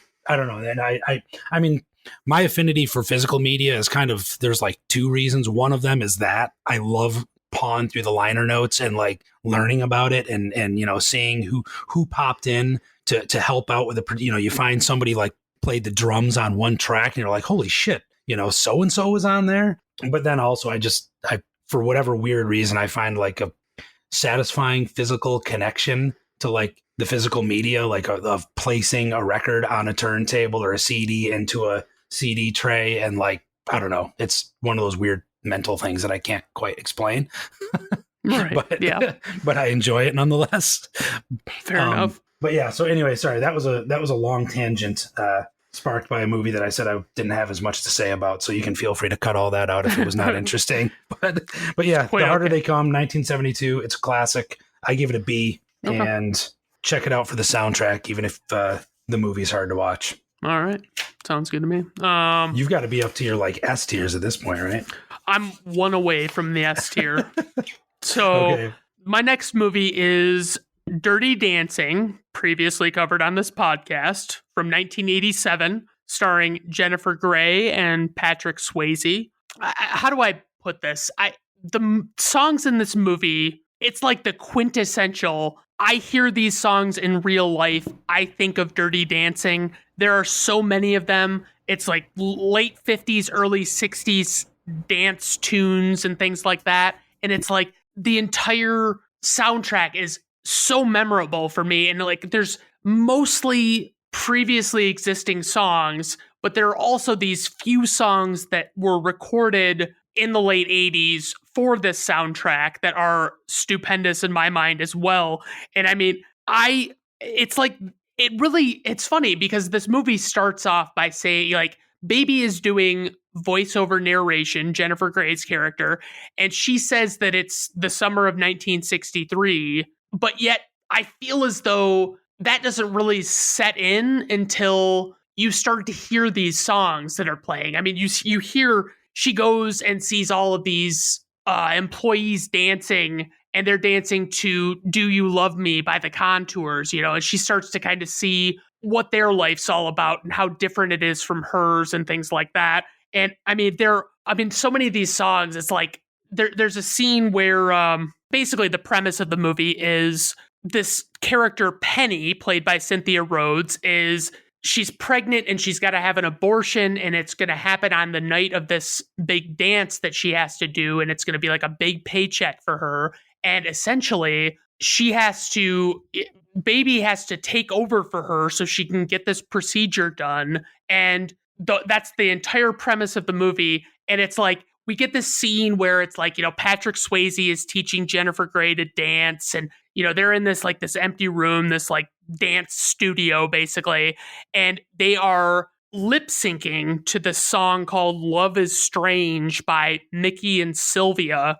And it's like, it's such a perfect scene. Like, you don't see, I mean, like you wouldn't want to see it in a lot of movies, but it's like, you don't see characters in movies like lip syncing and dancing to songs that are on the radio, and doing it this well, because they're kind of doing it like they're flirting with each other. And it's like, it's just like, it elevates the scene to this. It's like just this back and forth between Mickey and Sylvia in this song where they're like talking to each other. And it's like, I fucking love it, honestly. So like, obviously so not only do we have those songs that do fit the era, but like the original songs that I'm talking about, like obviously the most popular song from this movie is probably I've Had the Time of My Life by Bill Medley and Jennifer Warnes. And that's the one that plays at the final dance scene where they've worked so hard to get good at this routine, and they've got to perform it in front of this giant crowd of people,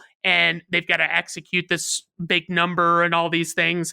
And I mean, like, that song is so memorable, and it's like, it's got such a great sound to it, and it fits so well. I mean, it's supposed to be from the 60s, and it doesn't truly feel like it's in the 60s, but it also doesn't feel like it's in the late 80s at all. And it's like, they clearly like went above and beyond to make it sound like that. And then, I mean, you got like She's Like the Wind by Patrick Swayze. That's just kind of like a cool song. I mean, it just kind of fits well into the scene where it's featured, where Johnny and Baby are out together and all this stuff. But so overall, I love the characters in this movie. I think even the characters you're supposed to hate are very well concocted, and the people who are playing them play them well, and they really execute that whole like, oh, this is a snobby rich guy that I don't like, and he thinks he's better than everybody else and treats these dancers like shit. And Baby's basically got to understand like how this works and what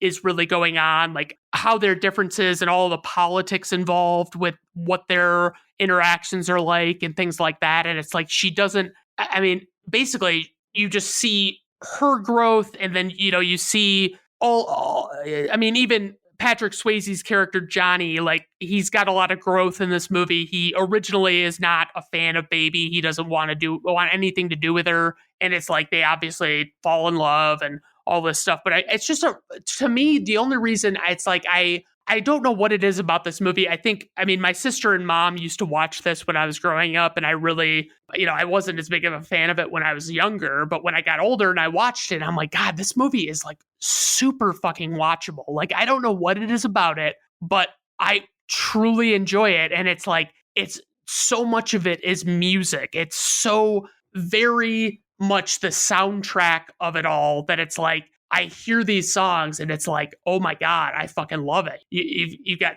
I mean, so many fucking tunes that it's like, holy shit. So yeah, I mean, I guess I would say, I mean, I gave that an A. It's a solid movie. It's definitely worth watching. I mean, I recently did an episode on it, and it's one that I kind of hold near and dear to my heart. And I listen to the songs that are on this soundtrack all the time, and I still love them. So yeah, I mean, that's basically what I got for Dirty Dancing.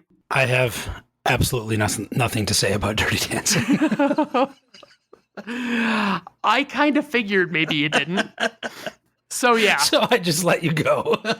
There you go. Yeah. So I mean, it's one of my faves. I realize it's like a chick flick, but I enjoy it. I like it. As well you should. Yes.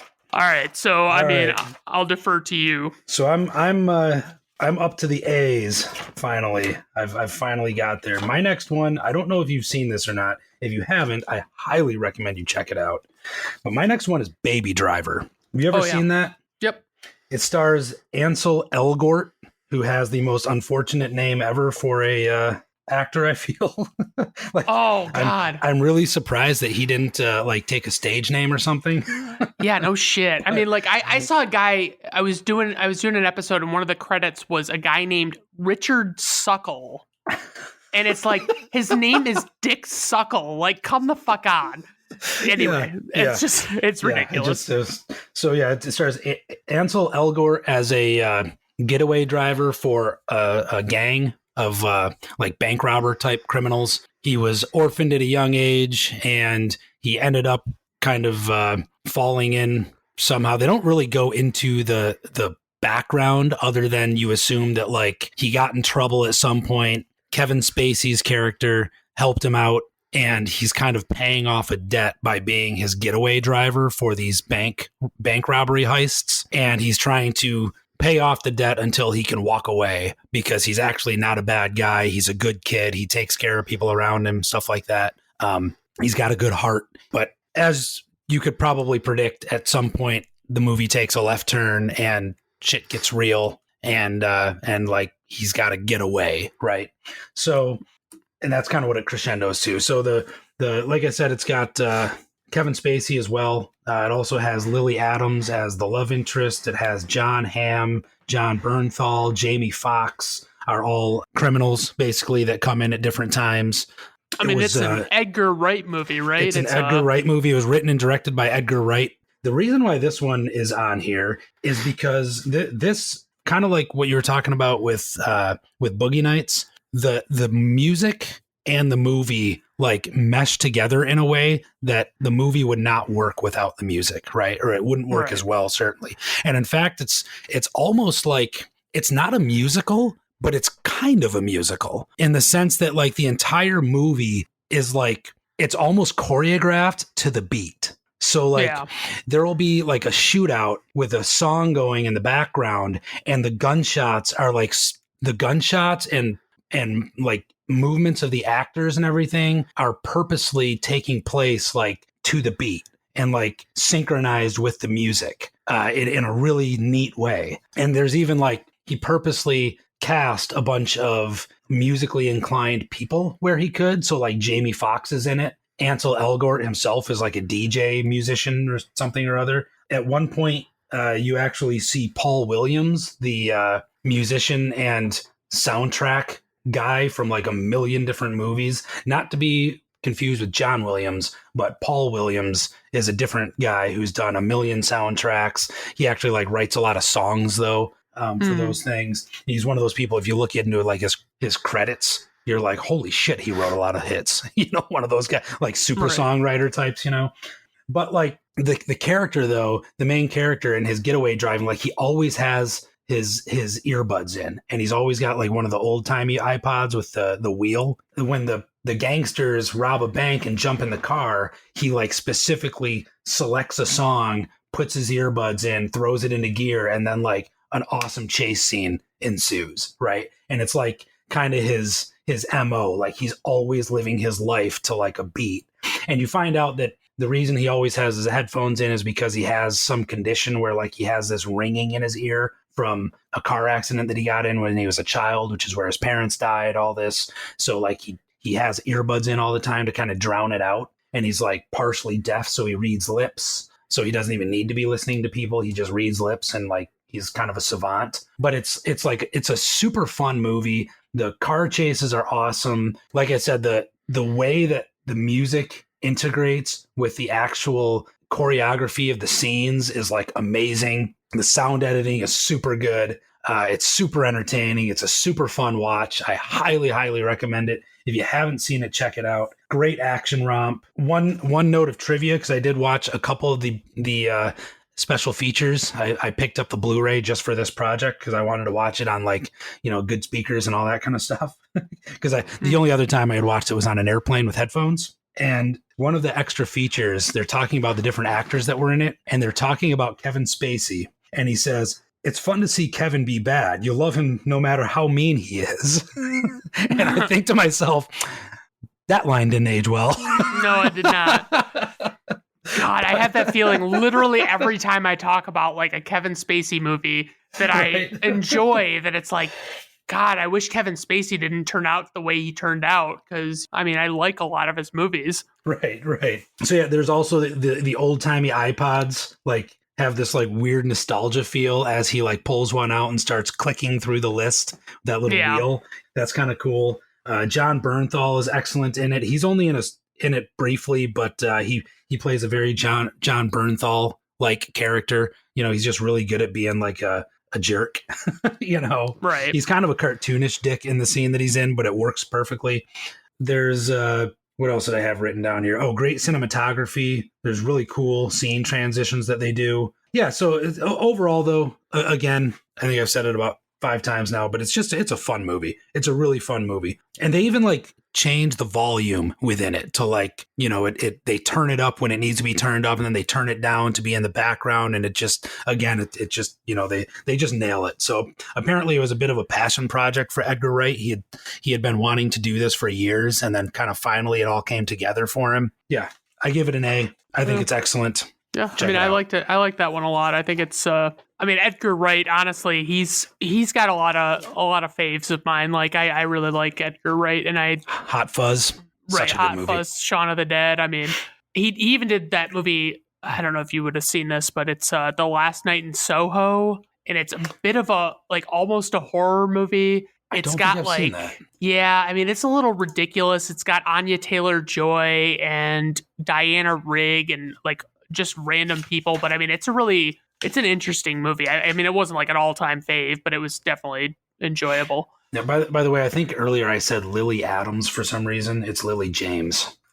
Oh, okay. I don't know where I got that. Yeah, what else has Edgar Wright done? There's another one that for some reason isn't coming to mind. I mean, there's At World's End. There's... Did he do Scott Pilgrim? No. Yeah. Co-wrote and directed Scott Pilgrim versus the World, which your sister, my wife, absolutely despised. I thought it was excellent. I know she did. See, that was the funny thing, is like that one is one that I almost put on this list, but it was like I couldn't, like, the songs, I don't know, like as much as I enjoy them while I'm watching it, it's like it wasn't, I don't know. Yeah. They don't always hit the same way for me, so I struggled to leave it off the list. That could have been a good one for this list. Yeah, because she texted me, Michelle did, about that movie. She's like, I watched Scott Pilgrim, and she was like, it was very not good, like Abraham Lincoln Vampire Hunter levels of not good. And I was like, maybe I need to check out Abraham Lincoln Vampire Hunter then, huh? Yeah, I think her exact words to me were, "That was the worst movie I've ever seen in my entire life." Jeez. Yeah, she wasn't a fan. But that's all I got to say about Baby Driver. All right, what's the top of your list? The cream of the crop. The tippy top of my list could only be this movie for this topic. Forrest Gump from 1994. I wondered if that was going to creep in. Starring Tom Hanks, Robin Wright, Gary Sinise, and Sally Field. And I don't know if I could name any other actor that is in this movie other than those four. Like, this is not one of those ones that people are just coming out of the woodwork and they're really famous faces before they were stars and stuff. Like, it's just like these limited people. But so, brief synopsis: a man with a lower than average IQ goes through life while directly or indirectly involved with major world events while being largely unaware of their cultural significance. And I don't know, that's a paraphrase of a synopsis I saw for this movie a while back on like cable or something, and it was just the description, and it was like, I guess that does sum it up pretty much. But Haley Joel Osment. Oh, yeah, shit, I forgot he was in this movie. Fuck. Anyway, so I mean, I would say Forrest Gump is probably in my top 10 all time. I fucking love Forrest Gump. There's so much to love about it. It's just got an off-the-wall plot. I mean, you just see this guy doing all of these weird different things throughout his life, and just, he has such an interesting life, and it's like, the music really helps. I would say the biggest thing for this movie with the music is that it's basically showing you the passage of time and in what era you're viewing, you know, what you're seeing on screen. It's like, oh, okay, so this is the 50s because Elvis is playing, you know, this is the 70s because Fleetwood Mac is playing, you know, like, I mean, things like that. So it's like, it not only has a great soundtracks, but it's just, they immerse you in the scenes. Like, it's like, you get the scenes, like, I mean, like, I can't not think of All Along the Watchtower by Jimi Hendrix or For What It's Worth by Buffalo Springfield and not think of like the scenes in the Vietnam War in this movie. And it's just like, it's what I associate them with so heavily. And I realize that they're, you know, especially For What It's Worth is pretty much considered like a war type song. And it's like, it's just, but I mean, my God, I just fucking love the way they do it. So, I mean, like, we get a scene early on where Forrest is in all of these, he's in these leg braces, and I've never heard of, I don't know if that's not a thing anymore, if that's like a thing that was more prevalent in the 50s, but I've never heard of somebody having braces on their legs for any reason. And he's talking to, his mother runs this boarding house, and he meets this guy who we're to assume is Elvis. And Forrest does this little dance for him, and then later on, Forrest sees Elvis on TV, and he does a little version of the dance that Forrest was doing, and the mother is just horrified and blah, blah, blah. But Forrest goes through all of these trials and tribulations. You know, he becomes a star college football player, and essentially it like works to his advantage at every turn that he doesn't question anything. He doesn't really, his overall, like, his mind does not work the way most people's minds work, where it's like they want to question stuff, they want to think critically. It's like he's just doing things, he's just doing what he's told, and that's it. And it's like they hand him a football and he has to get to the other end zone, and he just runs it, and he is super fucking fast, and it's like it's really entertaining. I mean, like, he goes to the military, same thing, you know, he's not questioning anything, and they're like praising him for what a good soldier he is, because he's just doing what he's supposed to as quickly as he can, and he's just getting it done. And then, of course, the whole movie it's going to have Jenny, who Forrest meets when he's a kid and he is in love with, and basically we see the shittier side of history with her, or like the less mainstream side of history, where he's going and he's meeting presidents and things like that, but she's going and she's getting involved in the counterculture movement, and she's getting into drugs and things like that. Well, it's funny you mentioned, like, when they show him meeting presidents and they drop him into like famous news clips, and Yeah. and things like that. Like that was like kind of weirdly revolutionary at the time. I recall that was a big deal, the way they so seamlessly were able to put him into scenes with like Richard Nixon and stuff. Right. And I mean, it does. I mean, it's definitely, when you watch it today, there are things that it's like, yeah, okay, that's definitely of its time special effects. Cause I mean, like their mouths, especially if you watch the way they move, where they inserted them into these clips, it's like their mouths are moving and it looks very cartoonish and weird. But I mean, I guess like that reminds me, now that you said that, there's a moment where I think he's on the Dick Cavett show and John Lennon is on there. And honestly, like for me, it's probably like I should enjoy it, but to me, it's like the dumbest part of the movie, where basically Forrest Gump just feeds John Lennon. He's like basically just making him say the words to the song Imagine by John Lennon. And it's like, it's just, to me, I watch it and I'm like, that's fucking stupid. Like that's just fucking, why did you do that? He's like, he's talking about his experiences, and John Lennon's like, oh, and no religion too? And it's like, oh, shut the fuck up. Like, get the hell out of here. I have that feeling when the scene where he starts running back and forth across the country, and like he comes up with the shit happens bumper sticker, and they hand him a t-shirt to wipe his face, and it's like a smiley face, you know? I'm like, come on. Right. Now you're going a little overboard now. Right. Because I mean, it's like, it's funny because like this movie, it can have a great sense of humor, but stuff like that, I'm like, nah, I don't really like that. Like that's not great.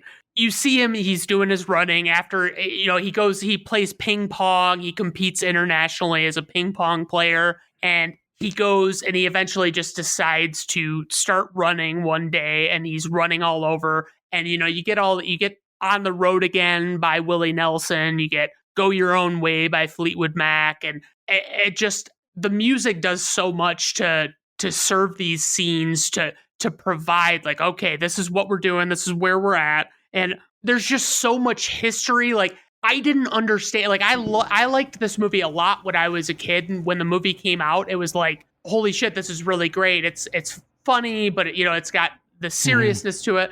But it's like, when I was a kid, I didn't fucking understand anything in this movie. Like I didn't understand a fucking word of it. Like, it's like, I didn't know about Watergate. I didn't know about the Vietnam War. I didn't know about any of this shit. Yeah. And it's like, he's talking about, you know, like he basically is the one that calls the police on the Watergate scandal. Yeah. And it's like, when I watched that, I was like, what the fuck's happening? What's the big deal with these guys that are looking around with flashlights and stuff? But I mean, I overall, I enjoy the movie. It's just, it's funny because I read something, or I saw like maybe it was like a TikTok or a reel or something the other day. It was like Tom Hanks was doing a podcast or a radio show, and he was talking about how they were going to make a sequel to this movie, and they had it all written, and they had it all like pretty much to the point that they were about to shoot it. And it was going to get shot like right after 9/11 happened. And essentially everything he said that was like going to be in the movie, he was just like, I don't think that this is going to work. Like, this is not, like, for some reason, everybody that was involved with it was just like, yeah, this is not a movie that we need to make. And it's like, I didn't realize that. Like, I had never heard that before. But I mean, yeah. Well, I'm glad they didn't, because it's easy to fall into the trap of a cash grab, especially for something like that. That the movie spans decades. Oh, yeah. So would a remake, or not a remake, but a sequel, like just span the next couple of years? Like they ended it at the modern day. Yeah, right. And I mean, that's the thing, is like, I don't know, you know, they didn't get all the way into it, but it was, I mean, what I always find funny about this movie, and my sister can attest to this, like when we would watch this movie when I was younger, it was like the scene where Jenny says that she has some kind of virus, and you're to assume that it's AIDS, right? Yeah, I thought it was like, AIDS. Right. And so, but it's never actually spelled out in the movie. It's just, you're supposed to gather that it's AIDS, you know? And it's like, my mom always said, well, no, they didn't have AIDS then. You know, like that. In the 90s? No, it was like, I mean, it would have been, I think it was supposed to be like the late 80s. I thought by the end of the movie, it was supposed to be modern day, like 1994. It could, I mean, it might have been, but like basically, the long story short, she was getting the impression that the time period in which it was, but basically it was like, she says in the scene that she doesn't know what, like, they don't know what this virus is. So it's like, yeah, it's AIDS, but they don't know what it is because it's early enough on that they don't recognize it. This movie, I mean, it'll always hold a special place in my heart, despite its according to ScreenRant.com, the writer confirmed that she did die of AIDS. Okay. Jenny did. I mean, that's, so yeah, that was the thing. I mean, like, we tried telling my mom that this is what she had AIDS. Like, come the fuck on. Like, how would she not have had AIDS? Like, it's the only thing that would make sense. So, though a different website says it may have been hepatitis C, I'm going to go with what the writer said. I'm going with, the more mainstream, popular. Yeah. Sorry to transition, but oh yeah. Speaking of Forrest Gump, right? Like, it was speaking of it being 1994, that was such an amazing year for movies. Oh yeah, and music in general. Like, I've often joked that, like, in my opinion, 1994 was like the ultimate year for movies and music. But oh yeah. Are you aware of Pulp Fiction, Shawshank Redemption? So Forrest Gump won Best Picture that year, the Oscar, and it beat out Pulp Fiction and Shawshank Redemption. Like, right. That's a trio of movies right there that most other years don't even come near, right? No, usually what I see, even when they have like 10 movies in the nominees, it's like most of the movies I'm like, I wouldn't even like suggest somebody watch that movie, like to just like pass the time, like usually it's like such a disappointment or something. Yeah. But with that band of, I mean, like, I think like maybe 4 Weddings and a Funeral was in that group too, but it's and like Quiz Show. Yeah. Those are the 5. So it's like, wow. Yeah. But Pulp Fiction and Shawshank Redemption, like, you can make a case for 3 of the movies out of the 5. Yeah. Easily. As being, best of the decade, let alone of that year. Oh yeah, for sure. But yeah, I mean, that's what I got. It's an S rating for me on Forrest Gump. I really love it. It's one of my all-time faves, as I mentioned. Yeah, I wouldn't refute your S rating, despite a couple of those scenes you mentioned that are kind of silly. Like, I think it's hard, at least having been alive when this movie came out, right? And like being into movies and stuff, like it's hard to downplay like the cultural impact Forrest Gump had at the time.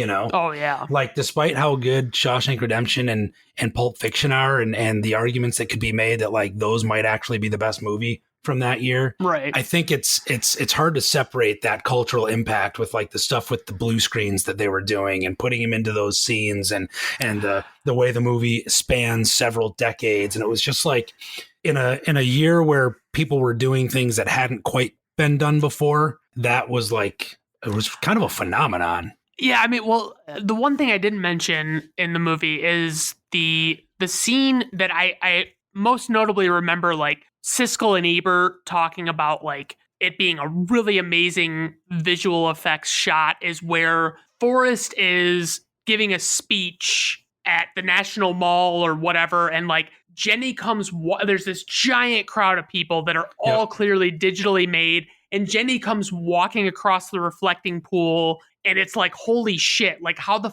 fuck did they do that? It's unbelievable. And it doesn't, it's seamless. Like I don't remember like in watching it, like it didn't stand out as like, oh, well, they did CGI for that or something. It's like, it looks fucking great. I mean, yeah, sorry, that's all I had for that. I keep going back. So that's your S tier. So mine, I went back and forth between a couple of different things that I almost included, and back to like what we were talking about earlier, like the criteria for the list.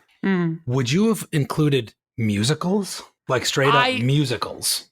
I thought about one particular musical. Yes. And I thought to myself, that's a gray area. Originally, my number one S tier was going to be a musical. But the more I thought about it, the more I was like, yeah, maybe that's not quite what we're going for here.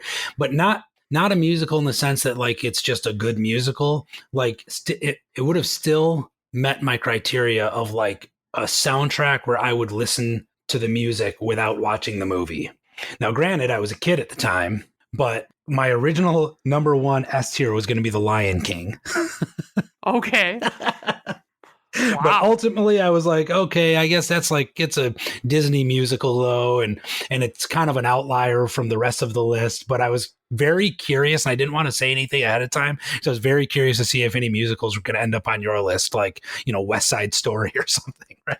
Like, Yeah, I mean, I probably would have had Grease on my list. Like, I'm a big enough yeah. Grease fan, but it's like, yeah, I couldn't, because it's like, to me, yeah, that's like a different topic altogether. I Yeah, feel like. yeah.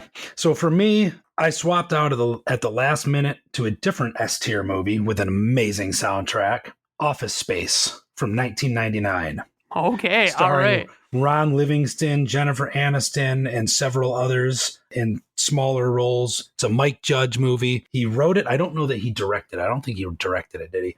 But I know I he thought wrote he it. did. Did he? Maybe. Hang on, we can get to the bottom of this. Oh, he did. It Yes. was written and directed by. Okay. So, Office Space, you may remember when the first episode of this we did, it's the second of two movies that I saw in the theater before it was cool and told everybody how good it was, and nobody believed me. But Office Space is another one of those movies that's like achieved cult classic status at this point. The soundtrack, it's not only an excellent soundtrack to just listen to, it's got a bunch of stuff from like the Ghetto Boys are on it. There's a lot of rap on it. There's a lot of other good pop songs and stuff on it. Probably the biggest highlights are Damn It Feels Good to Be a Gangster and Still, also Ghetto Boys, but still not so much because of the song, but because of the scene that it's in. Because this is another one where like, Oh yeah. it's not like Dirty Dancing or Baby Driver level in the or any of those other ones, in the sense that like the entire movie is based around specific songs, and like the interplay with the music.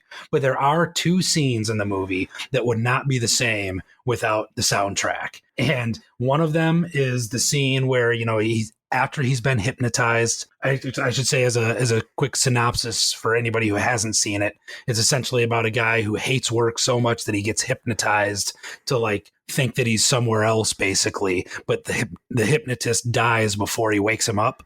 And so he completely like just ends up blowing off work, and like hilarity ensues essentially. But there's the scene post hypnosis where he finally goes back to work and just doesn't give a shit about anything. And Damn It Feels Good to Be a Gangster is playing in the background as he like takes a drill and just takes apart his cubicle and knocks down the wall. So suddenly he has an office window, or a window office basically. And he's kind of checked out. He's wearing, plain clothes. He's not in like a shirt and tie or anything. He goes ahead and takes a long lunch break over at Tchotchke's and finally like asks out the waitress that he's had a huge crush on, who's played by Jennifer Aniston. And like, this whole like sequence unfolds.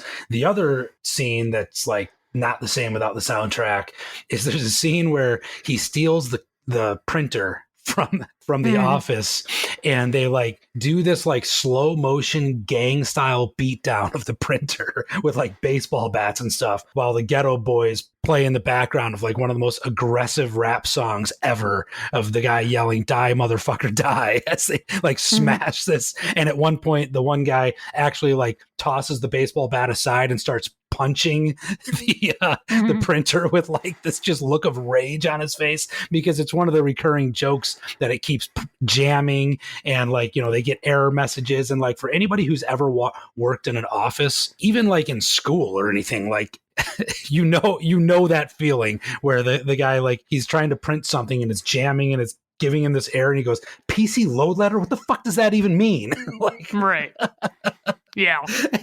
And so yeah, it's a total classic. It's got super memorable moments from like Gary Cole shows up as his boss, and Stephen Root plays Milton, this like super weird character that's like soft spoken and just goofy, that keeps appearing throughout the movie. Diedrich Bader plays this like this hilarious neighbor who's always yelling through the wall when there's this breast exam commercial comes on, because it's got a topless chick in it, and he yells through the wall, "Hey, the breast exam commercial's on, check it out, man."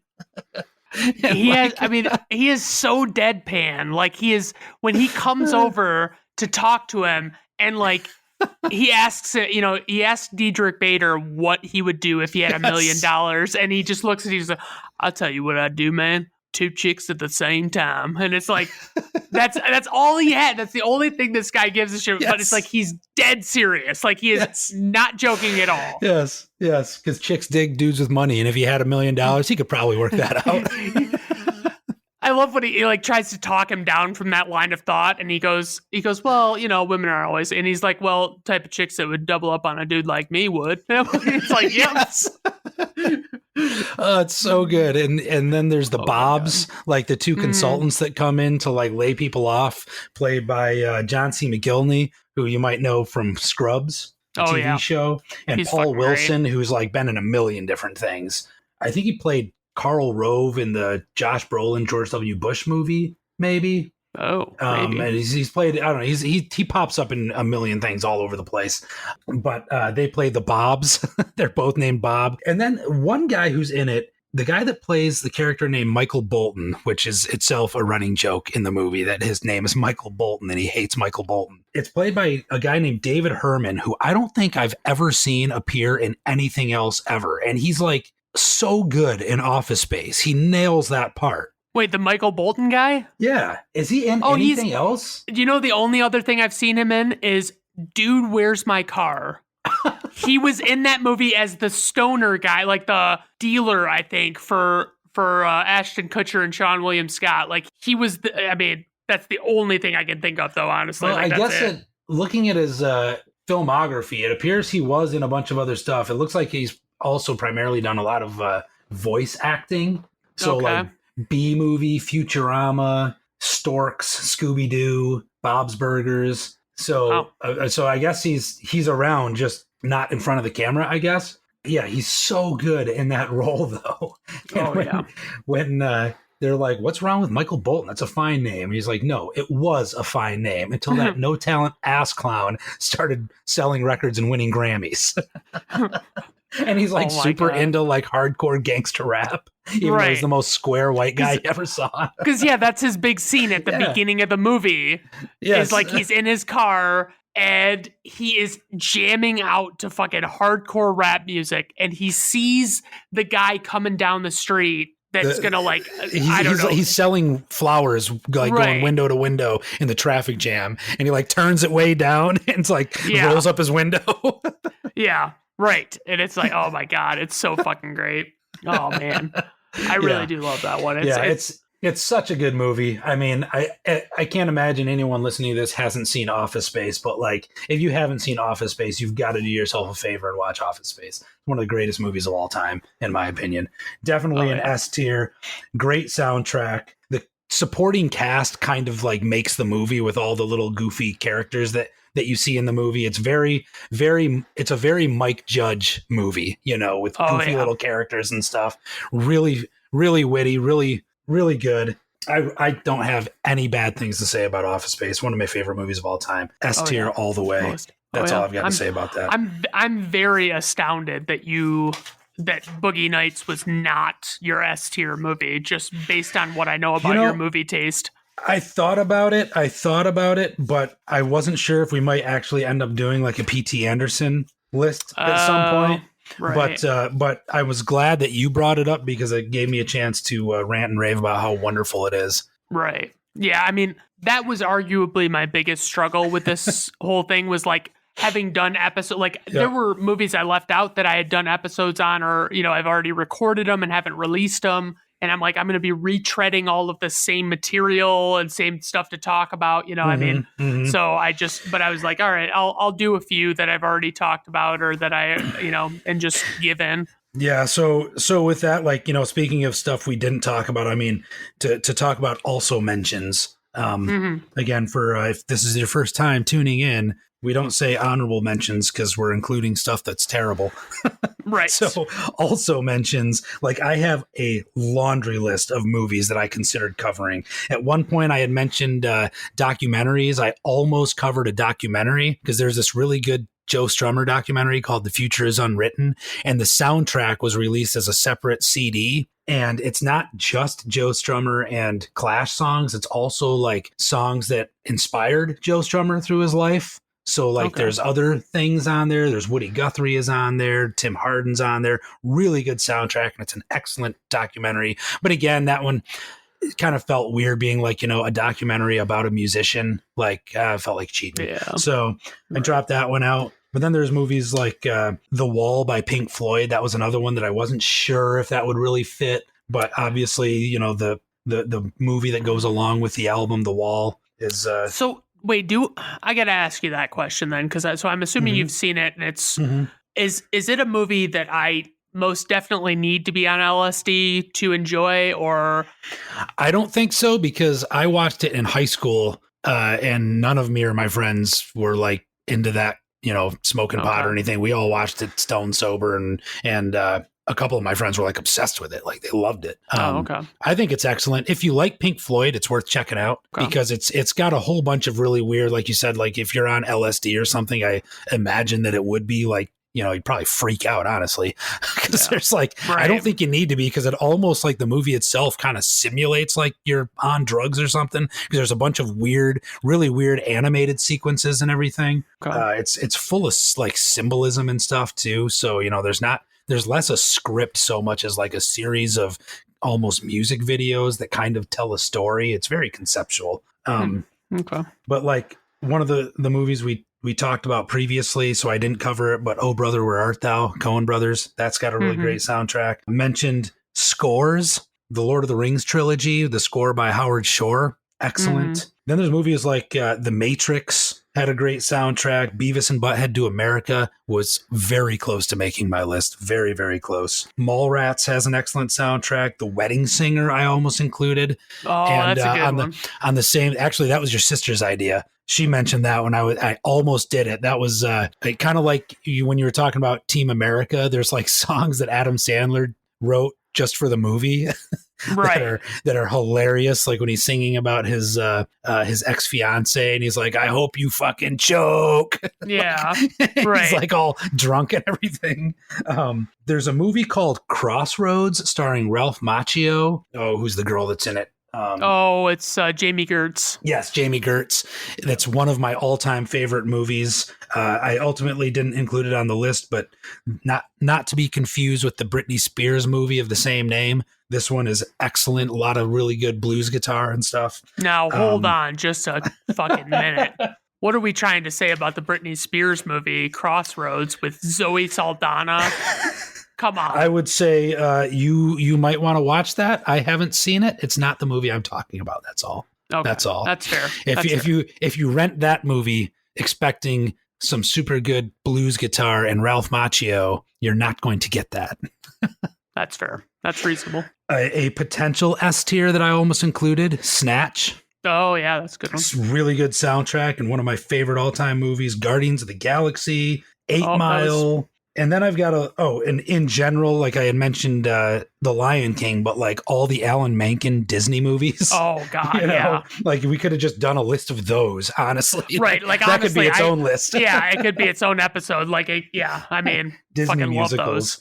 And then I had a short list of movies, like I had mentioned, that had like one monstrous single off it, but I didn't know anything else about the rest of the soundtrack or whether it was even any good. So like there was Cool Runnings, which you mentioned earlier when I was talking about Jimmy Cliff. Speaking of Jimmy Cliff and Jamaicans, Cool Runnings has the song I Can See Clearly Now. Oh yeah, which is Jimmy Cliff. Right. Excellent song. The Three Musketeers had the Bryan Adams, Sting, and somebody else, the All for One and All for Love song.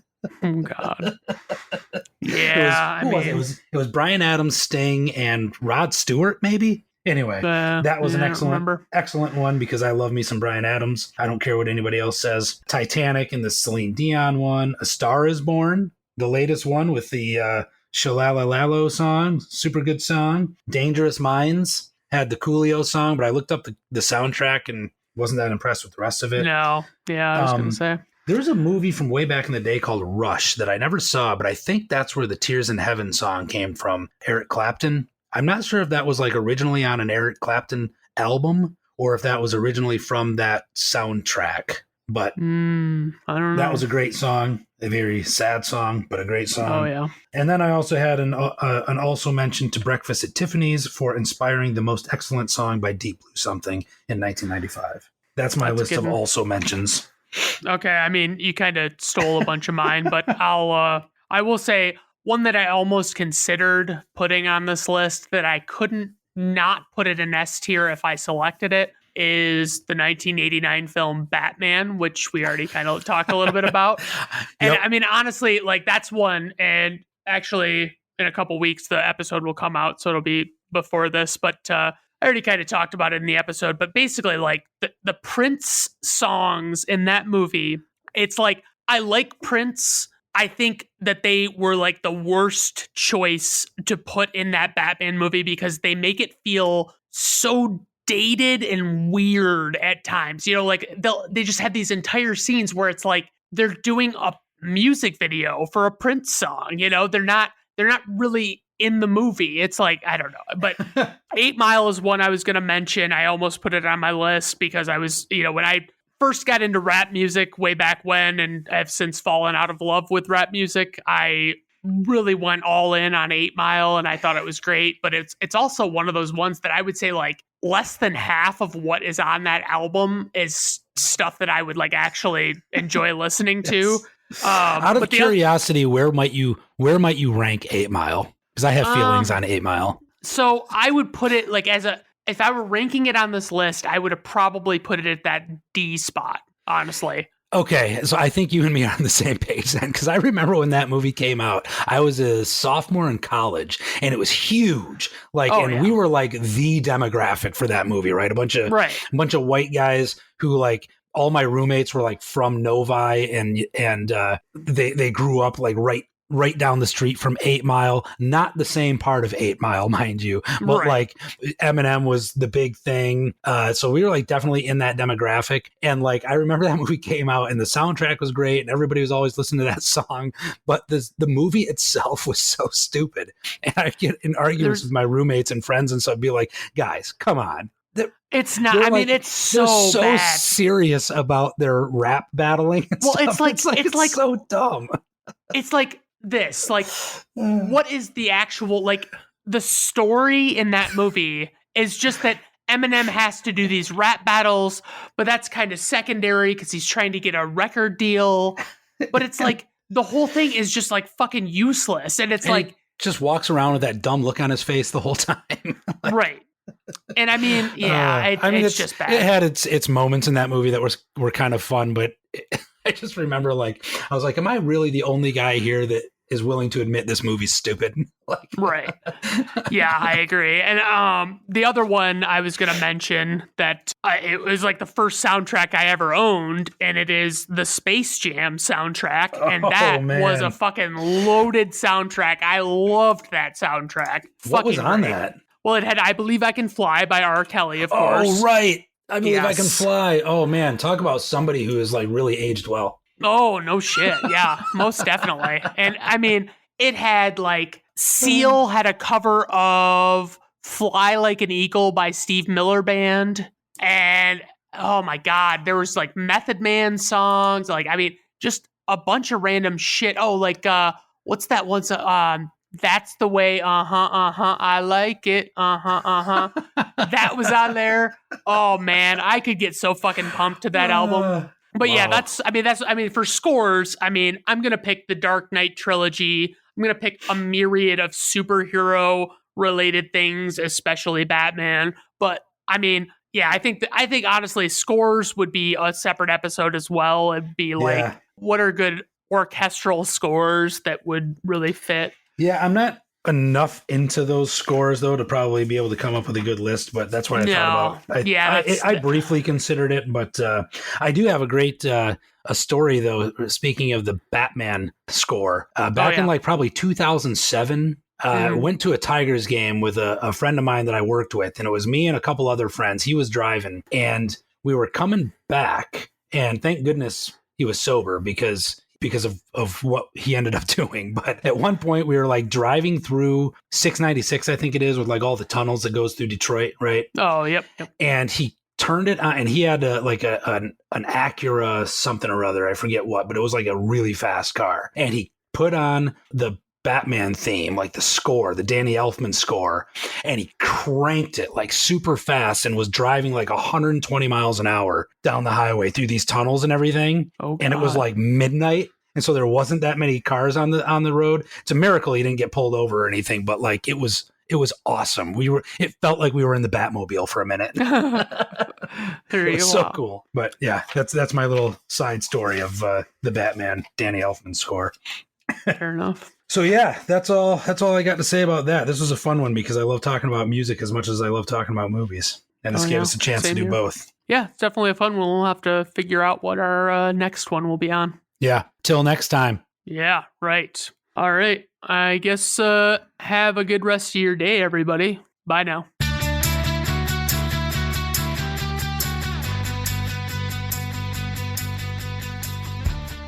Brandon at Random Reviews is written, recorded, produced, edited, and engineered by Brandon Griffiths. The theme music is performed by Augusto Diniz and was acquired by way of Fiverr.com.